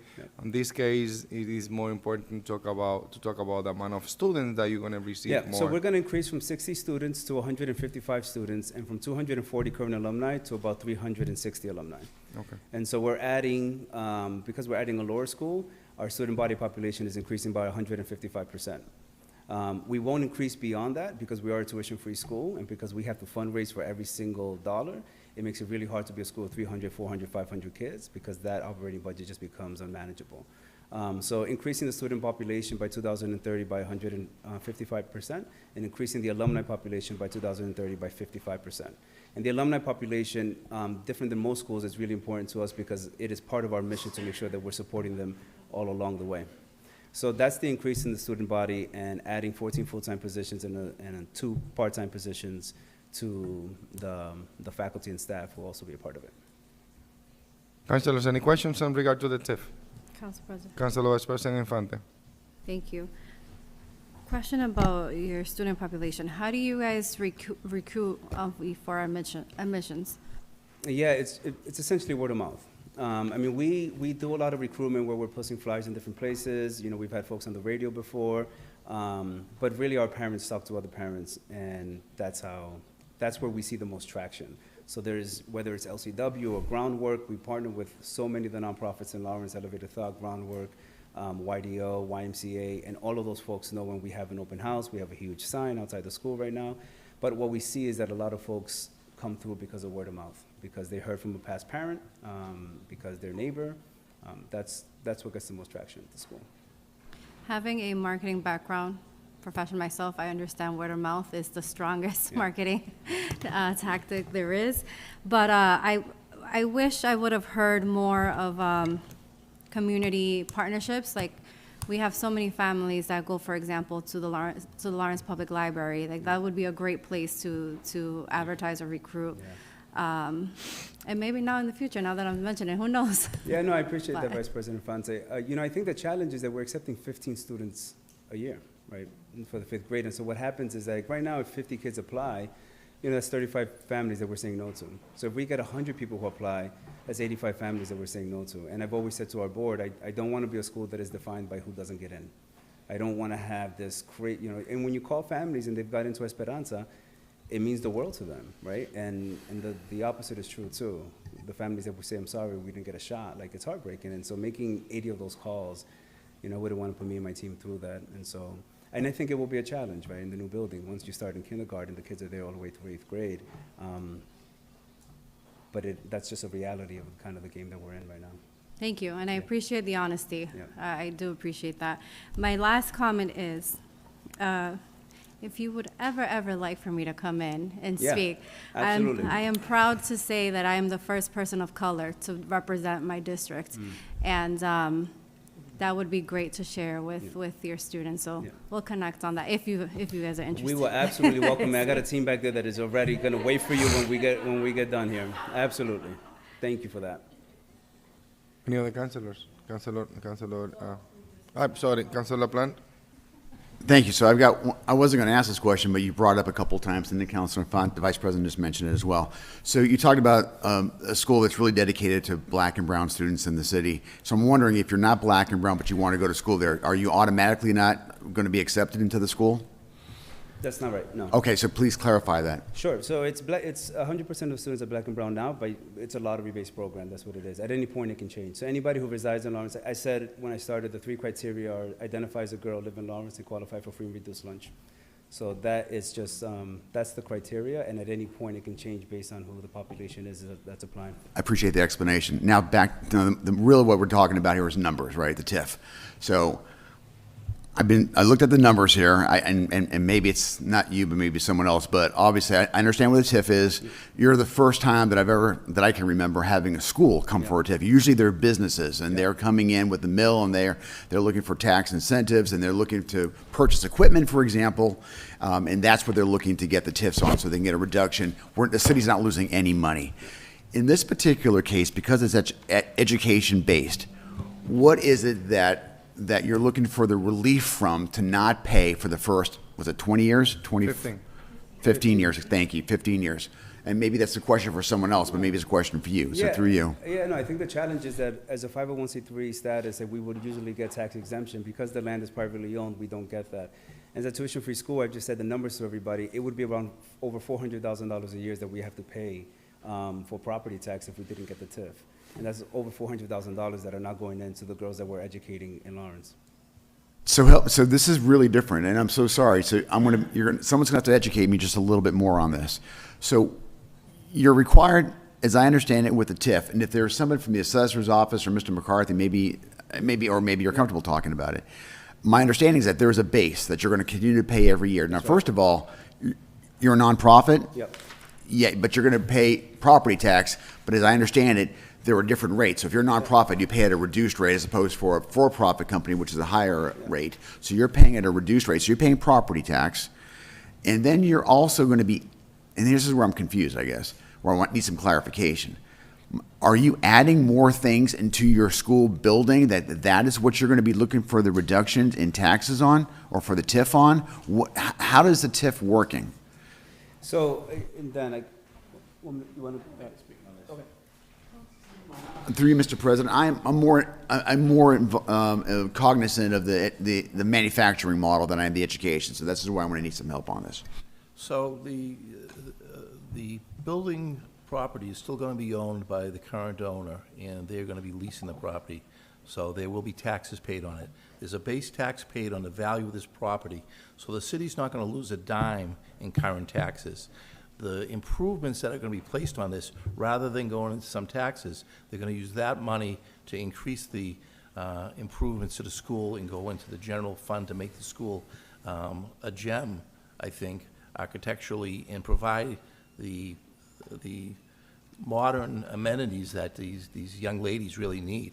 The state looks at these projects, and as you mentioned before, most of these are for businesses and they're related to jobs. We talked about 14 new full-time jobs and 2 part-time jobs. But I think the state also looks at this as an economic model of what occurs in a city like Lawrence, is that we have these young ladies who get educated, go to college, and in general, improve the economy of the underlying city by coming back with educations and bringing jobs and foundation to the city to improve the economy overall. I think jobs are great if they're, but what we also want is we want our young children to improve in their economic situation in general and in society and bring that money back to the city. So in that form, this is more than just a general job creation. So one more question, and this will help me, I think this will cement it. Can you give me an example of what the TIF is going to be on? Is it desks? Is it books? Is it computers? What is it that we're not going to tax? Because when you're looking at it, or is it an HVAC system? I mean, what is it? Give me an example. It's going to be all that. It's going to be the property. It's going to be the increase in value from this building, the value of this building on top of the property now. It'll go in. So the first few years, I think it's first 5 years, there'll be no tax on that. Then there'll be an incremental tax on the value of that $1 million building. We'll start paying taxes on it down the road. At some point, I think the goal, I think the wish is that the school will own this property in the future. And at that point, as a nonprofit, charitable nonprofit, they won't be paying any taxes on it. But until that point comes, they will still always be paying taxes on the underlying land until that point in the future. So, Councilor Plant, the total amount that they're looking to improve and where the TIF is going to be about, it's about $15 million. Out of that, 5 years, is going for the first 5 years, 100% is going to be exempt. For the 3 years after that, 95% is going to be exempt. And then 3 years after that, 90% is going to be exempt. And then 1 year after that, 85%. And then the following year, 80%. The following year after that, 75%. And the last year, the number 15, is going to be 70% of that $15 million. The city will contribute, perhaps, or reduce, when it comes to taxes, the total amount of $3,966,000 and $7.50. I would just be careful. I wouldn't use the word contribute. The city's not contributing anything. Not contributing. Right. But, We're going to be assessing receiving. and then receiving monies, which is correct. Right. It's money that will be realized that can go into this project and improve this project. Yeah. 2041 fully on the tax rolls. That's correct. Got it. That's the whole intent. Any Councilor Reyes? No question, just comment.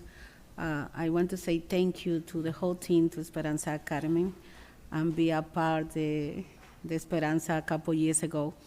Yeah, I really appreciate everything you do with our families, because sometimes it's very hard to have the direction to find out the best high school, but not only the high school, you continue to support to every step when they go to college.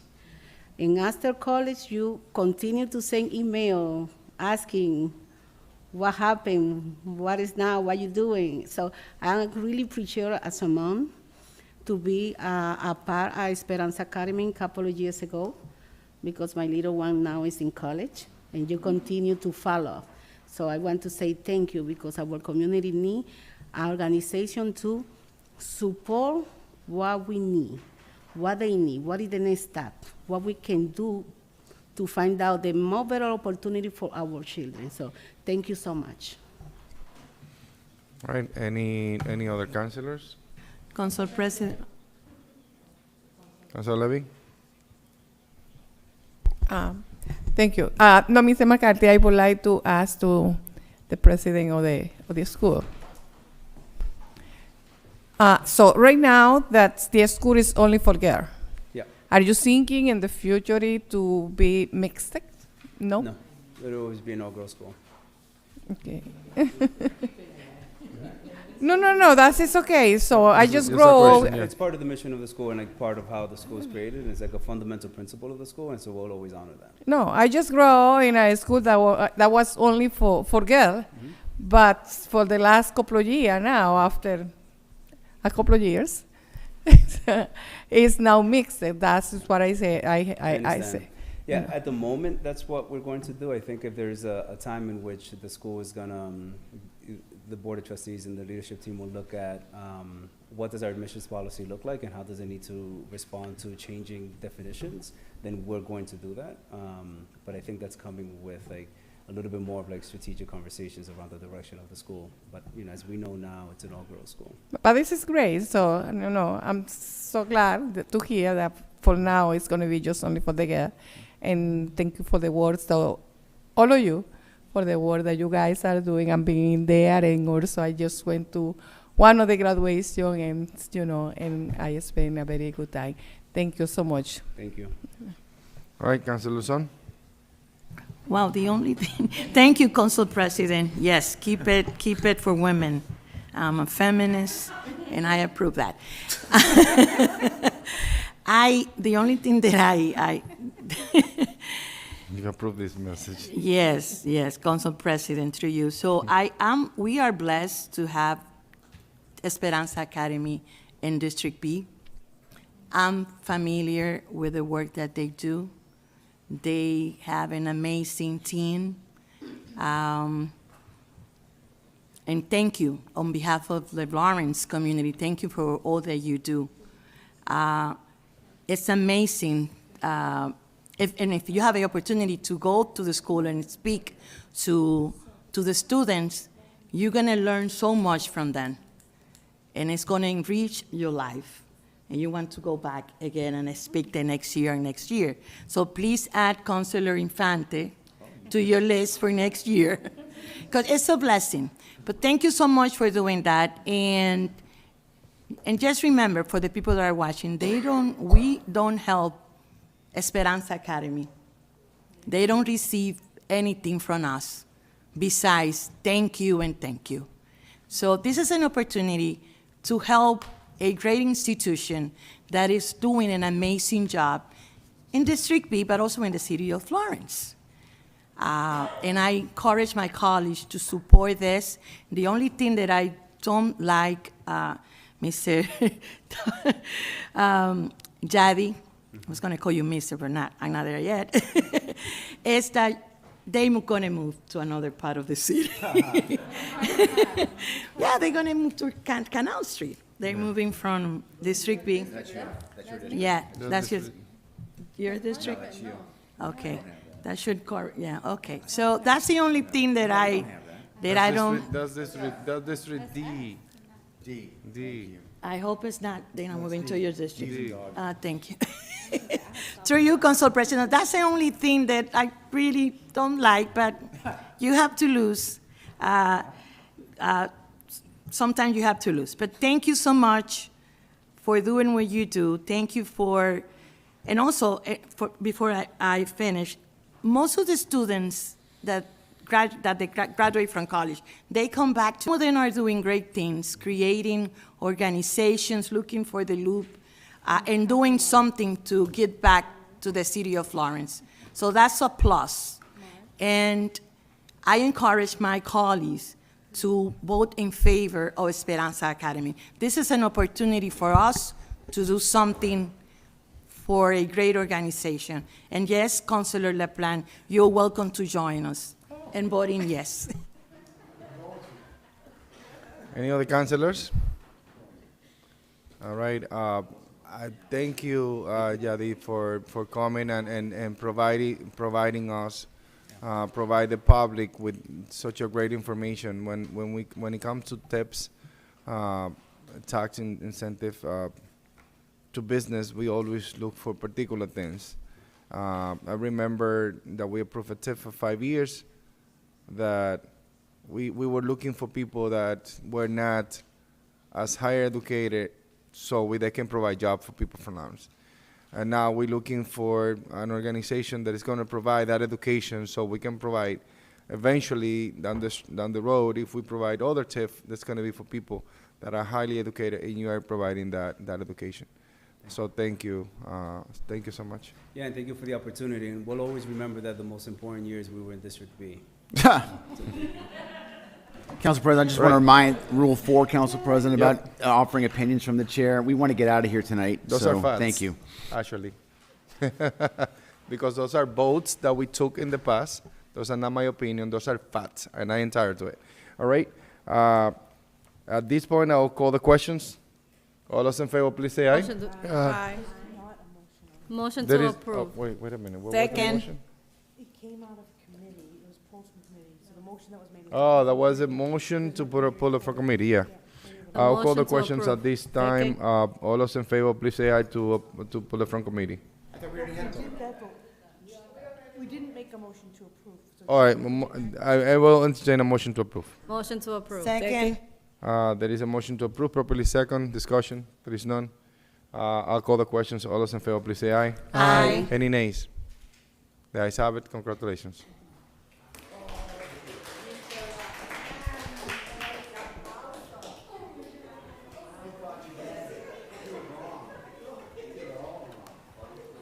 All right, there is old business. We have item 51524, the expand of the 90 days appointment of Awilda Pimentel as the Director of Planning and Development. Councilors, I will entertain a motion to suspend the rules Motion to, to discuss this at this point. motion to suspend Rule 6. There And is a pull for motion. committee. There is a motion to suspend the rules to entertain item 51524. Can I hear a second? Second. Properly second. Discussion. At this time, I'll call the questions. All those in favor, please say aye. Aye. Any nays? The ayes have it. Councilor Vice President Infante and the Chair of the Personnel Committee. I would like to make a motion to approve. Second. Okay. There's a motion to approve. Properly second. Discussion. Discussion. Councilor LaPlante. When does the 90 days expire? As of yet, it haven't expired, but Ca- what is, do you have that data? Council President. Councilor Vice President Infante. If I may, Councilor LaPlante, I worked with City Clerk Bernal to go through every items, both in the personnel and the budget and finance, to see what could wait and for the next committee meeting and what couldn't. The 90-day the 90th day was last week, so, yeah, so we need to move on this. And any councilors, are you interested to hear from Awilda Pimentel? She's online in case anybody have a question. I think All right. she's been waiting. She She's should been say waiting. something. Council President, my understanding is that she's going to be sent down as a full nomination, so I think, for me anyway, that's when I'll be asking her the question. So I don't need to speak with her tonight. All right, this is an extension of 90 extra days. Any other questions, councilors? This time I'll call the questions. All those in favor, please say aye. Aye. Any nays? The ayes have it. Item 51724, authorization to spend 10,728.51. This is in regard to project number 2 for that kiosk at the library. I'll entertain a motion to suspend Rule 6 to be able to discuss this at this level. Motion to suspend Rule 6 and pull it out of committee. There's a motion on the table, properly second, any discussion? Councilor LaPlante. Mr. President, I don't see the need to have this pulled out of the committee. There is some information that we can provide. Council President. Do you have that info? This is for 51724, right? The telehealth kiosk? Yes. Okay. Give us 1 second, please.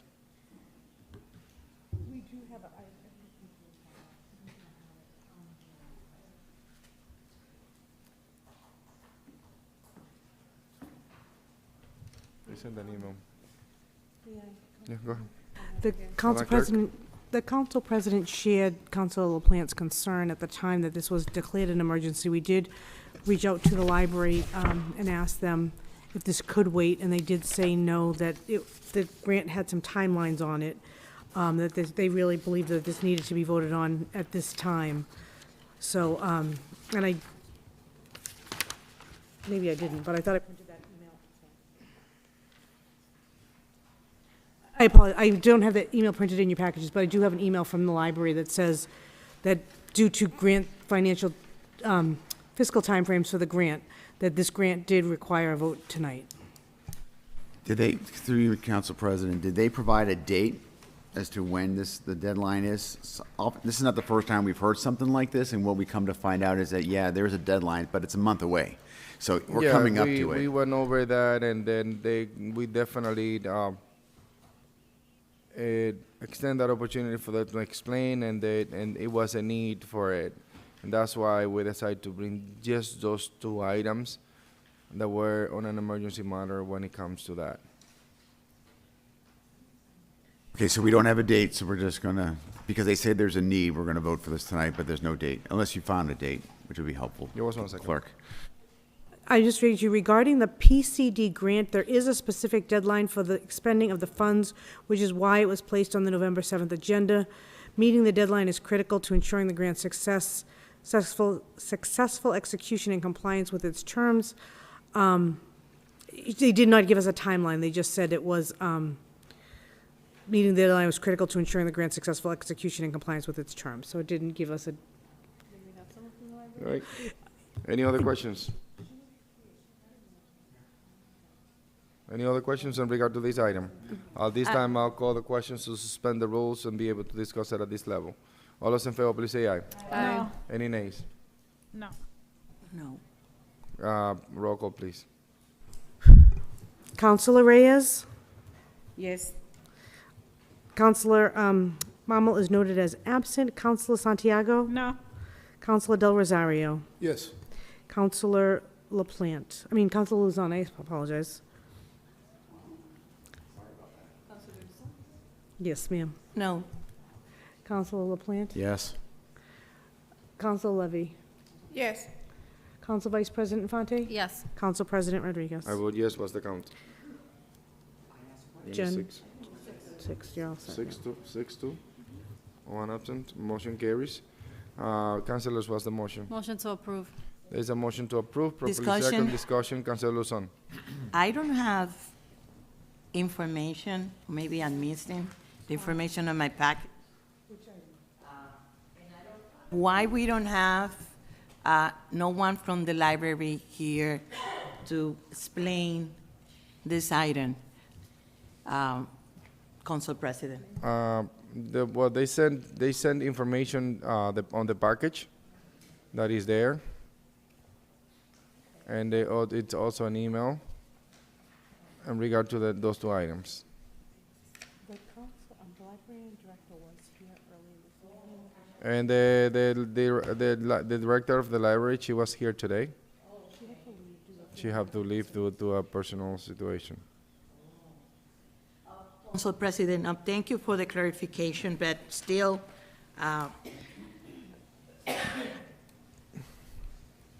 thank you for the clarification. So you said that she came and left due to an emergency. Due to a situation that it's a non-situation. Okay. But I don't want to say that it's an emergency. Okay. But it was something that Because they we have no usually control hear. of. That's Yeah. my concern, because they usually hear. Any other questions in regard to this item? All right, at this point, I'll call the questions. All those in favor, please say aye. Aye. Any nays? The ayes have it. Item 51824. Madam Clerk, do you have information about that specific item? Again, in that same email, they did say that they felt that this was urgent and time-sensitive. It just says it's crucial to address these promptly to avoid the possibility of the invoices going into collections. Rectifying these ensures we stay on track with our current and future purchases without complications.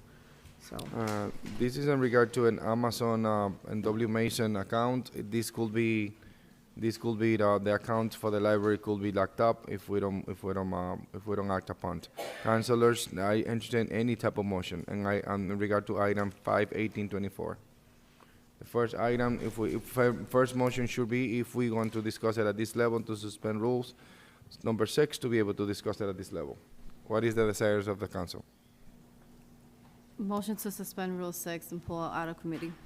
There is a motion to suspend Second. Rule 6 to pull it off committee. Item 51824, properly second. Any discussion? Discussion. Councilor Plant. I heard what the clerk read. I failed to see the emergency. This happens, unfortunately. The collection agency is not going to go after the library for a W.B. Mason bill. It's just not. We give too much money to them and other places. There's really, All right. that's my sense. I think we should just deal with it in the normal way and not do anything. I voted for the other one because it was kind of nebulous.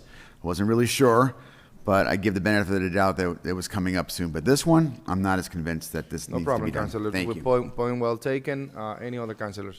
Council President, Councilor Luzon. I'm going to have to agree with Councilor LaPlante. This could wait. It's an invoice, and we have to be careful with pulling things out of regular procedure. This could Right. wait. Understood. Any other councilors want to discuss about Council this? President, Councilor Vice President Infante. I want to make a comment just in general about what's going on here. I chair 4 committees. Half of them because my colleagues, with all due respect, did not want to step up to the plate to chair these committees. And I rarely miss any meetings. Don't take it on yourself, Councilor. Hold on. Don't take it on yourself. I know, but I just want to make the statement. And every other week, I am chasing members to get an answer whether or not I'm going to have quorum for my committees. So when I hear comments, oh, why are we pulling this? Why are we pulling that? I had 1 week where I couldn't keep my responsibilities. But we all understand. I mean, don't take it on yourself, please. But here's the thing. You have done a lot. You guys know this, but I already know that the public and on social media, what's being said is going to be taken out of context. So I wanted to make sure that I provided some detail. Not for us, because I know you guys understand, but for the public that I owe answers to because of certain comments. Councilor President. Plant. And I don't disagree at all with the Vice President. She has done a lot of work for this council and has done things and has been trying to be as helpful as possible. I would just, if it's not too late, Council President, I mean, we run different ships. When Modesto Maldonado was the council president and I was sitting here at that time, we made a rule to allow the council president to serve on any committee ex officio if there needs to be a person to show up there. And when I was sitting when you were sitting, I did not put myself on any committees so that it'd be at least one more chance to make sure the committees met. So what Councilor Vice President Infante wouldn't necessarily, it'd be less problematic. I didn't want to show up after every meeting, but I did, only to make sure that the motions of the government worked on time. Councilor Blunt, can I finish my can I finish my thought, please? You're making me look bad like I wasn't available. Can I finish? You are. No, you are wrong. You're wrong. So that's the reason, Council President. You have people who only serve on one committee, for example, and I'm sure they would rather serve on 2. I haven't said it at all for how many months now? 11, but this is the first time this has come up, and I just wanted to say that. Thank you so much, but you're absolutely wrong. Council President, can I? Give me 1 minute. No, wait. Give me 1 second.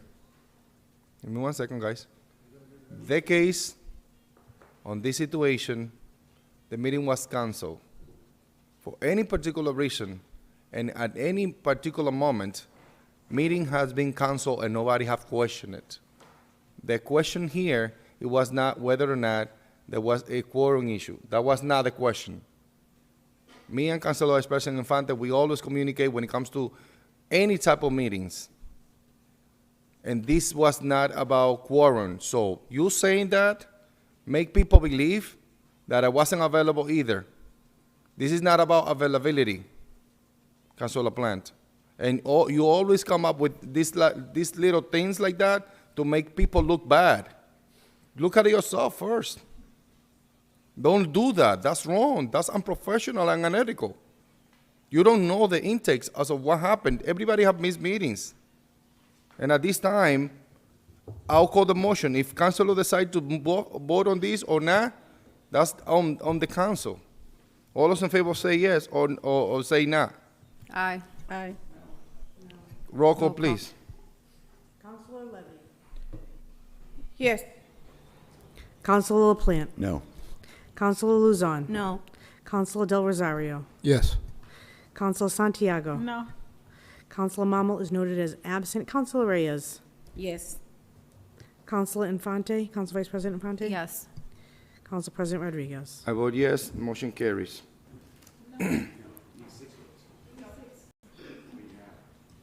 We have 5, we have 1 absent, and we have 3 voting no, so that's only 5 versus. 5. All right. Motion fails.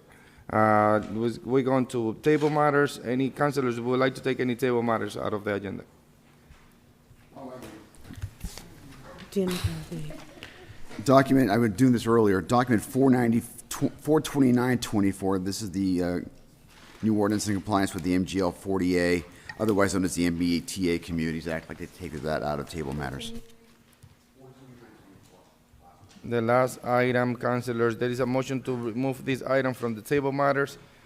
This is the items, the new ordinance in compliance with the Mass General Law 448, Section 3A, allowing multifamilies as of right. The MBTA Communities Act, this was tabled, and now there is a motion to remove from table matters. Can you hear a second? Second. Properly second, discussion. No discussion on that. All those in favor, please say aye. Aye. Any nays? The ayes have it. Mr. McCarthy, you have the floor, and please update us when it comes to to these specific plans that we have. Yes, good evening. The city's been working in compliance with the state's Department of Housing and Merrimack Valley Planning Commission to come up with a project to satisfy the requirements of the MBTA communities. The MBTA communities statute is an ordinance that requires communities that are serviced by any type of public transportation service, including the MBTA rail line, that they are to increase permitting opportunities within their community by a certain number that was designated by the state House of Representatives. In the case of the city of Lawrence, that number is 4,500. Cities that have a active transportation hub within their city are required to be in compliance with that by the beginning of 2025, the calendar year 25, which is this January. Other communities have another year to come into compliance with this. The city is actually in receipt of a grant to design a new overlay around our transportation hub, which is the McGovern train station on Merrimack Street. And we'll be working on that beginning in December. We're gonna have our kickoff, be working on that through the final part of fiscal year 25, hoping to have this approved by the end of the summer. But in the interim, the city is required to be in compliance by the state. If we're not in compliance, we lose certain benefits, and we risk the chance of having the state file a lawsuit against us, as they recently did with the town of Milton. So those are the parameters. The MBTA communities requirements states that we have to build a permitting process within a half mile of this transportation hub that allows multifamily housing to be constructed by right on the perspective. I have Ian Burns here from the Merrimack Valley Planning Commission to speak a little more about the details of that program and what the city is offering. But I will point out that the ordinance that we've designed is what I would call the bare minimum to satisfy the requirements of the state. It wasn't done, I think, for the favorability of improving the city. We're going to be doing that next year. That's what the overlay is going to be. This is just to check a box and make sure that the city's in compliance. So I'd like to have Mr. Burns come up. He does have a PowerPoint presentation that I know people on the committee saw. I don't know if you want to hear that or whether we can just do this verbally. I can skip through briefly. Okay. I'll be quick.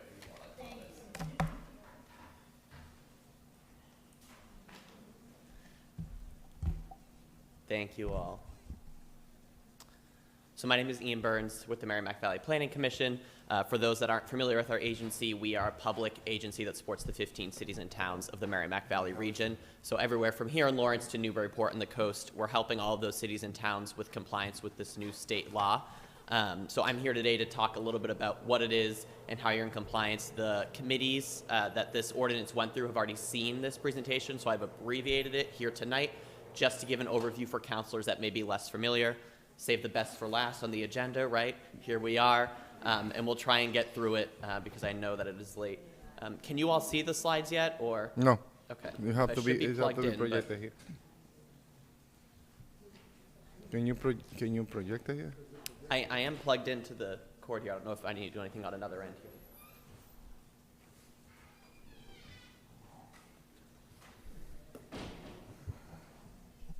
If not, I'm happy to speak without the slides too. I'm gotten used to it.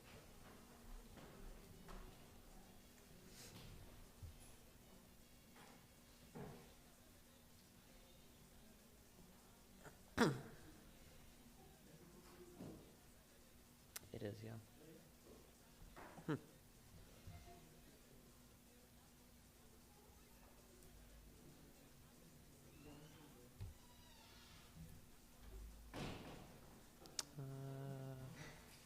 Oh, here we go. Thought that might be something. There we go. It's coming up now. Yep. Alrighty.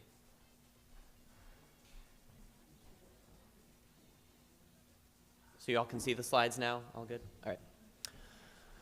So just as a quick background, Mr. McCarthy was speaking to this earlier, but just to give you an idea of what exactly this law is, it's also known as Section 3A or the MBTA Communities Act. The law itself says that you have to have a zoning district of, quote, reasonable size that allows multifamily housing by right. We'll come back to that reasonable size quote in a few minutes here. But essentially what it is that you have to have a zoning district that allows multifamily housing by right. That's a key piece of this, and what we've outlined in red there on the slide is that the law requires zoning to be in place. It does not require actual housing units to be constructed or to be in existence. So everything we're talking about here tonight, it does not matter what currently exists for housing units or will be built or could be built in the future. What matters is that you have zoning in place that would allow for housing to be developed should a development or developer come forward.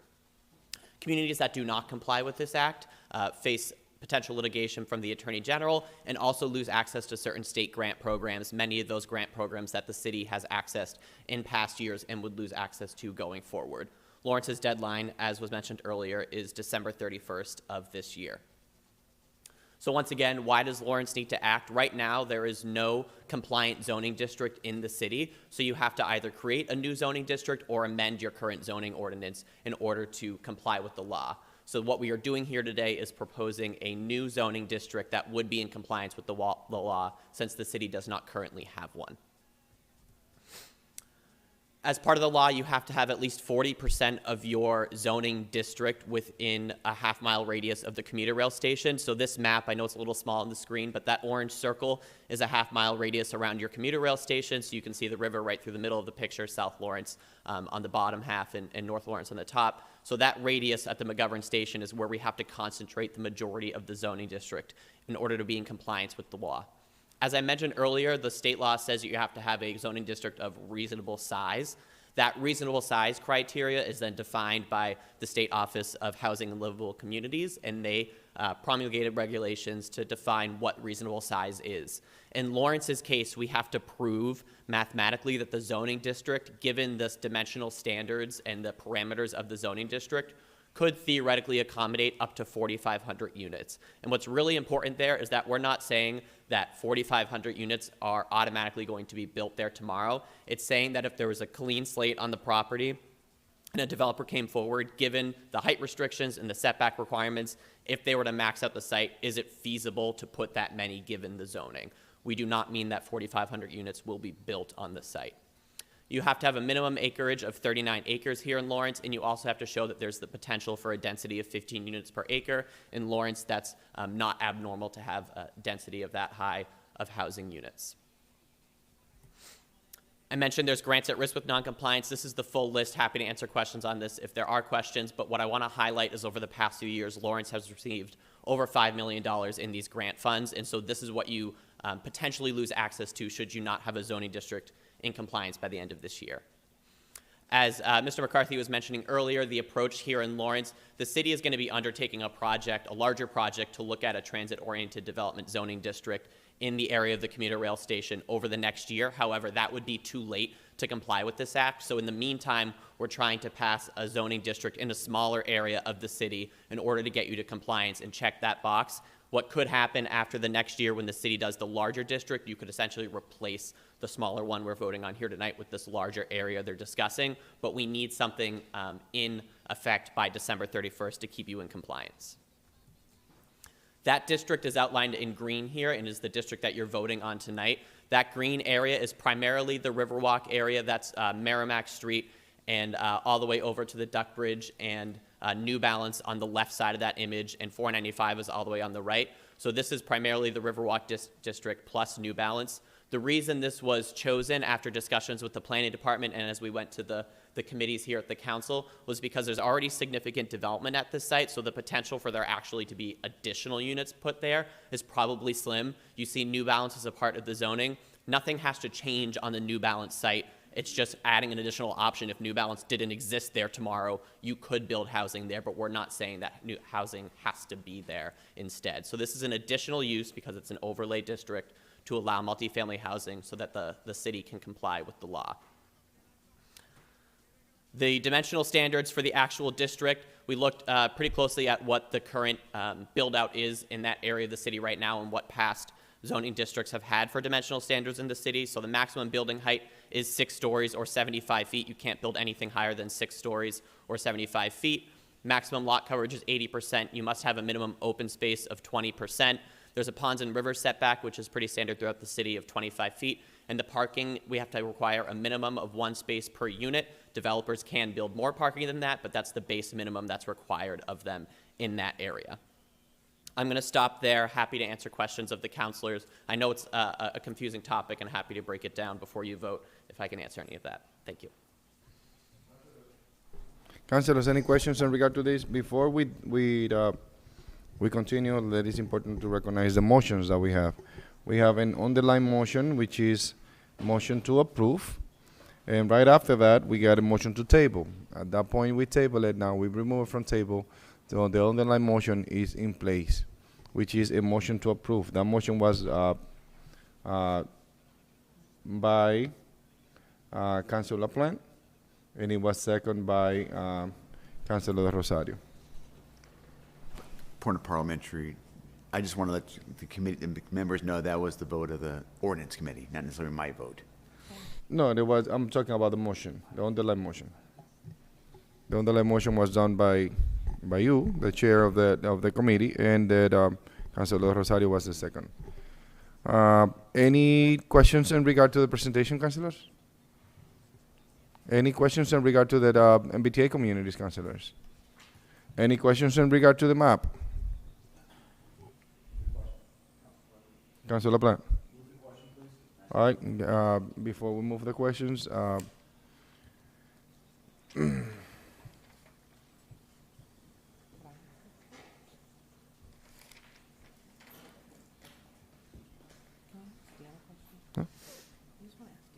Council President? Sure. Councilor President Infante. Can you remind me, or maybe the city clerk, why was this tabled? Or does it? Okay, it was just, okay, thank you. Councilor McCarthy, we have a question for you. Dan, I don't mean to put you on the spot, and I apologize. I just, As we're creating a new zoning ordinance, is this requiring a public hearing, or am I? Oh, you, as Excuse on me? the zoning. We're creating a new zoning ordinance. Yep. So do I need to order a public hearing on this end, or does that happen through the zoning board? Like, I just want It to. doesn't. It actually already went to the planning board. We had a Okay. public hearing at planning board. Okay. And they sent up a favorable recommendation to the committee. Okay. The committee had that. There should be a copy of that report. Okay, I just don't want, if I needed to order a public hearing, I didn't want to skip that step, so we don't think we need. I don't believe a public hearing is necessary. Okay, thank you, sorry. During the presentation, you mentioned that the current requirement for parking is now one parking. What was it before? So it varies throughout the city, but we had originally looked at doing one space per one bedroom and studio style units, and then 1.5 spaces required for 2 bedrooms, and then a little bit higher for 3-bedroom units. The challenge there was that we had to make the math work where we could, like I referenced earlier, show that you could theoretically fit 4,500 units on this land area. And because surface parking takes up so much space, when we were requiring that much parking, we couldn't prove mathematically to the state that you would be in compliance and reach that unit requirement because parking takes up so much space. So if we reduced that parking to 1 space per unit, we could be in compliance with the law because you have less parking required. Developers can build more, and 1 space per unit we've seen has been a pretty strong standard across the state near transit centers like a commuter rail station and bus hub.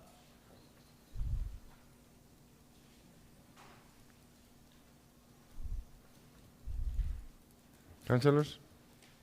All right, I'll call the question. So all those in favor, please say aye. Aye. Any nays? Roll call, please. Counselor Levy? Yes. Counselor LaPlante? No. Counselor Luzon? Yes. Counselor Del Rosario? Yes. Counselor Santiago? Yes. Counselor Marmal is noted as absent. Counselor Reyes? Yes. Counselor Vice President Infante? Yes. Council President Rodriguez? Motion carries. Thank you. All right, councilors, any other table matters? We're going to new business.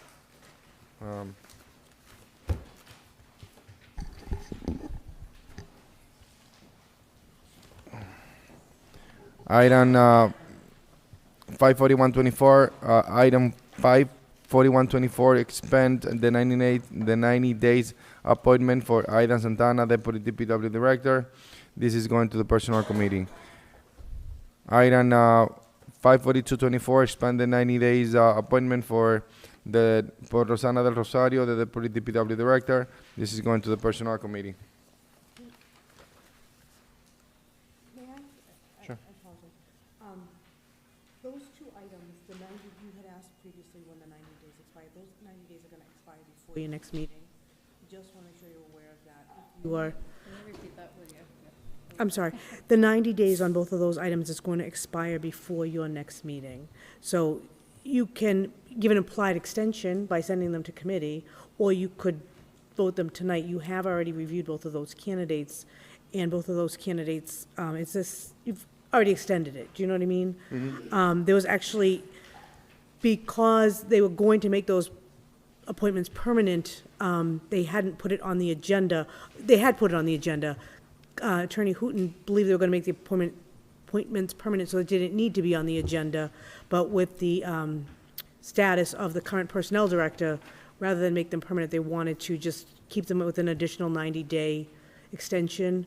So it was kind of a gray situation. So I do want to make sure people know that that is going to expire. So When the day is going to expire? I don't have the exact date. I don't know if Mr. Ianello does, but it's coming up. So they don't need council approval for permanent? Not for the permanent. You're- Expires November 20th. Both of them expire November 20th, which is tomorrow. Okay. Councilors, your desire, what is, I think that we have reviewed both of the candidates.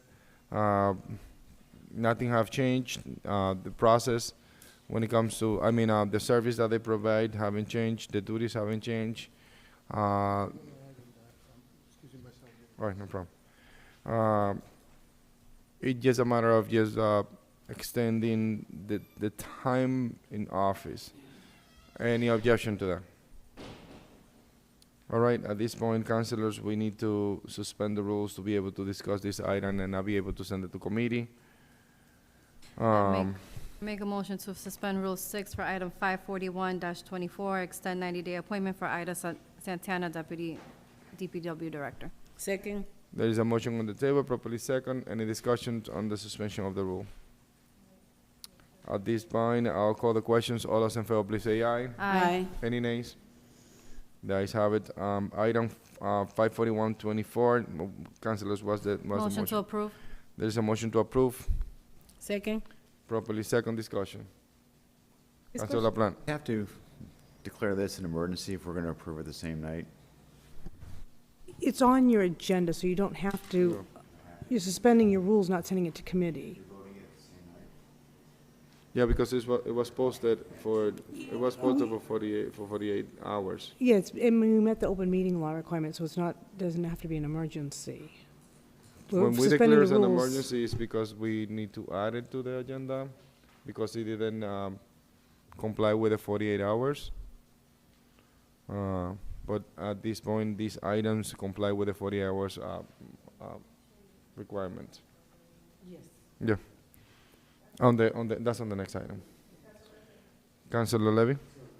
I'm sorry, just parliamentary. Okay, If you look at Councilor Rule 12, LaPlante. if you look at Rule 12A, no measure, I'm going to read it again. No measure shall be adopted by the city council on the date it is introduced. That would Motion to be- go past 10.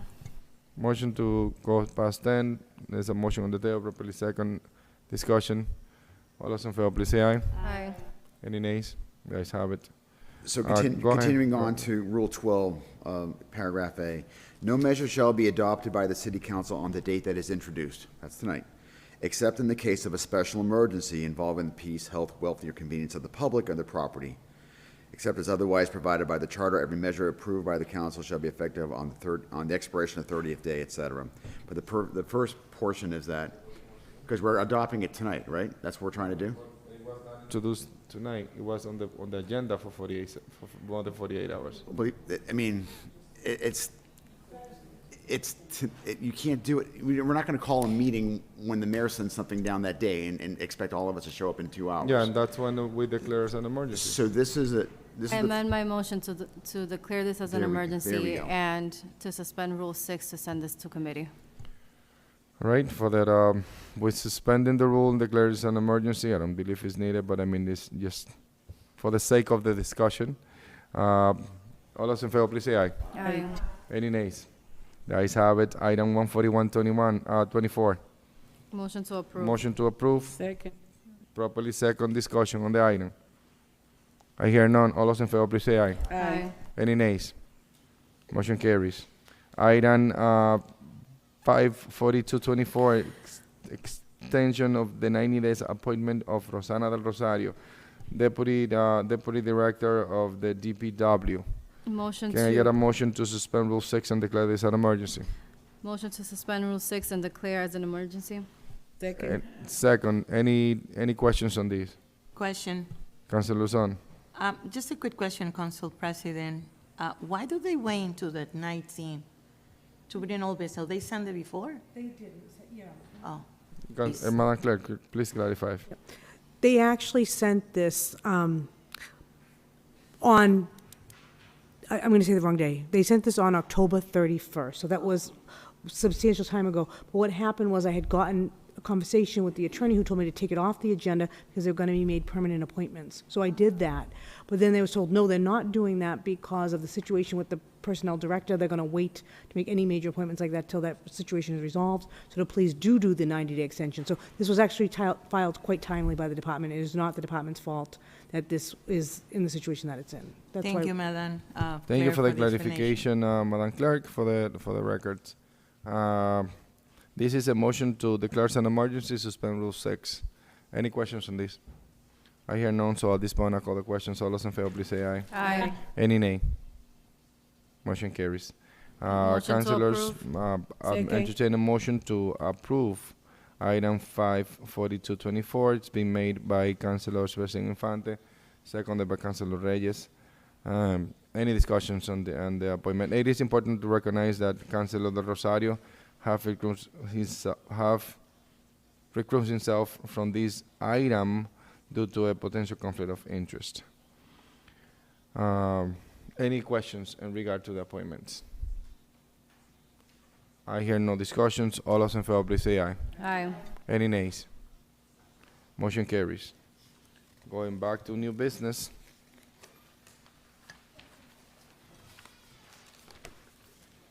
Item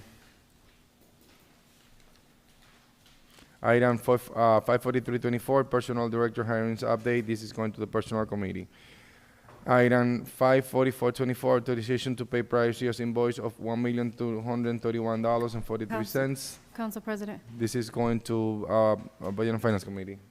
can I make, I just want to, I would like to make a motion to send correspondence to Mr. Iannello to ensure that he's present for the next personnel meeting for item 543-. Motion to pass then. It's already dead. You're late. Motion to send correspondence to the CAFO, the current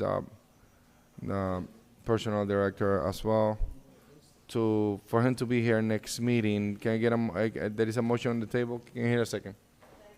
Properly second discussion. I hear none. All those in favor, please say aye. Aye. The ayes have it. Item 54524, the authorization to spend $130,000 Mass Trail grant from AOEEA for Speaker River Greenway Bridge renovation. This is going to the Budget and Finance Committee. Item 54624, the authorization to spend $212,760 formula grant from Executive Office of the Elderly Affairs. This is going to the Budget and Finance Committee. Item 54724, the authorization to spend $15,000 Title III grant from the Executive Office of the Elderly Affairs. This is going to the Budget and Finance Committee.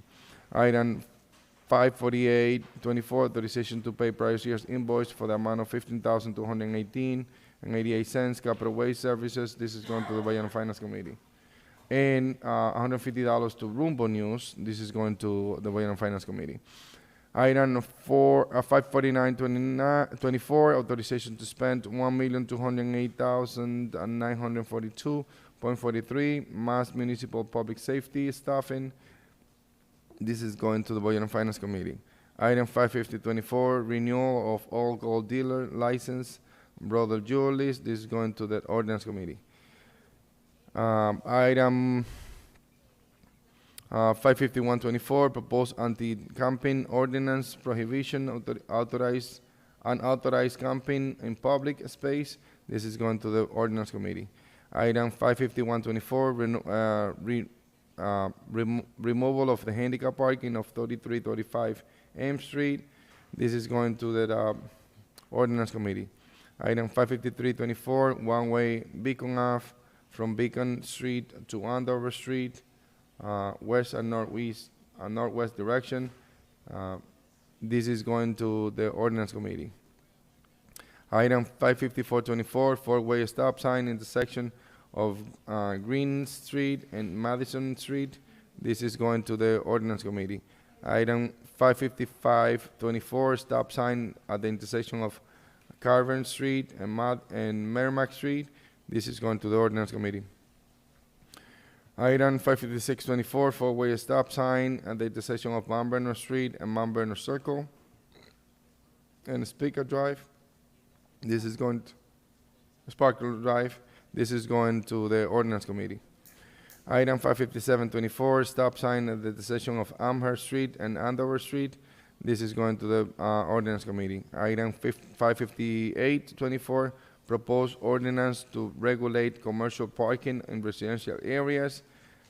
This is going to the Ordinance Committee. Item 55924, school zoned on Hanley Street, entire street during the school year and school hours. This is going to the Ordinance Committee. Item 56024, no parking on 37 Chattock Street between 8 a.m. to 5 p.m. at the MA Department of Environmental Protection Office location. This is going to the Ordinance Committee. Item 56124, no parking, Sundays only, at 290 Water Street. This is going to the ordinance committee. Item 56224, handicap parking at 120 High Street. This is going to the ordinance committee. Item 56324, one-way Heridan Street. This is going to the ordinance committee. 56424, removal of handicap parking, 26 Atkinson Street, ordinance committee. Item 56524, 15-minute parking, 9 a.m. to 9 p.m., 292 to 294 Lawrence Street. This is going to the ordinance committee. 56624, install underground conduit under the access street near Newberry Street. This is going to ordinance committee. Item 56724, install underground conduit under Low Street near Hampshire Street. This is going to the ordinance committee. Committees. Committee days. Ordinance Committee, Tuesday, Ordinance. 7 o'clock. Tuesday. Budget and Finance. Monday at 7 o'clock. Personnel. Monday at 6 o'clock. Safety. No safety. No safety. Housing. Thursday? Thursday at what time? That's Thanksgiving. And Wednesday. No, I mean, I won't be able to make any Wednesdays.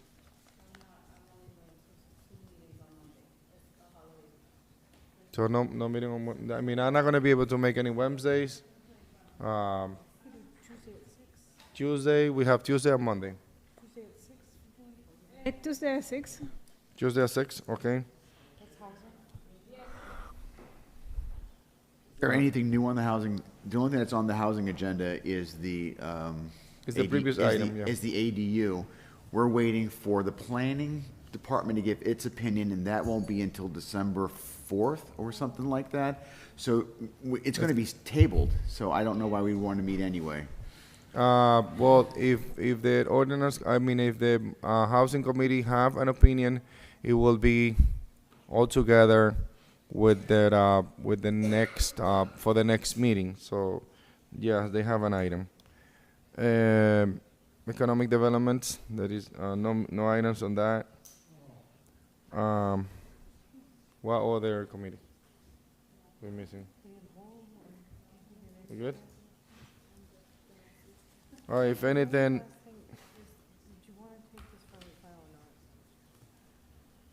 No. All right, a motion to adjourn. Motion to adjourn. Second. All right, the motion to adjourn, properly second. All those in favor, please say aye. Aye.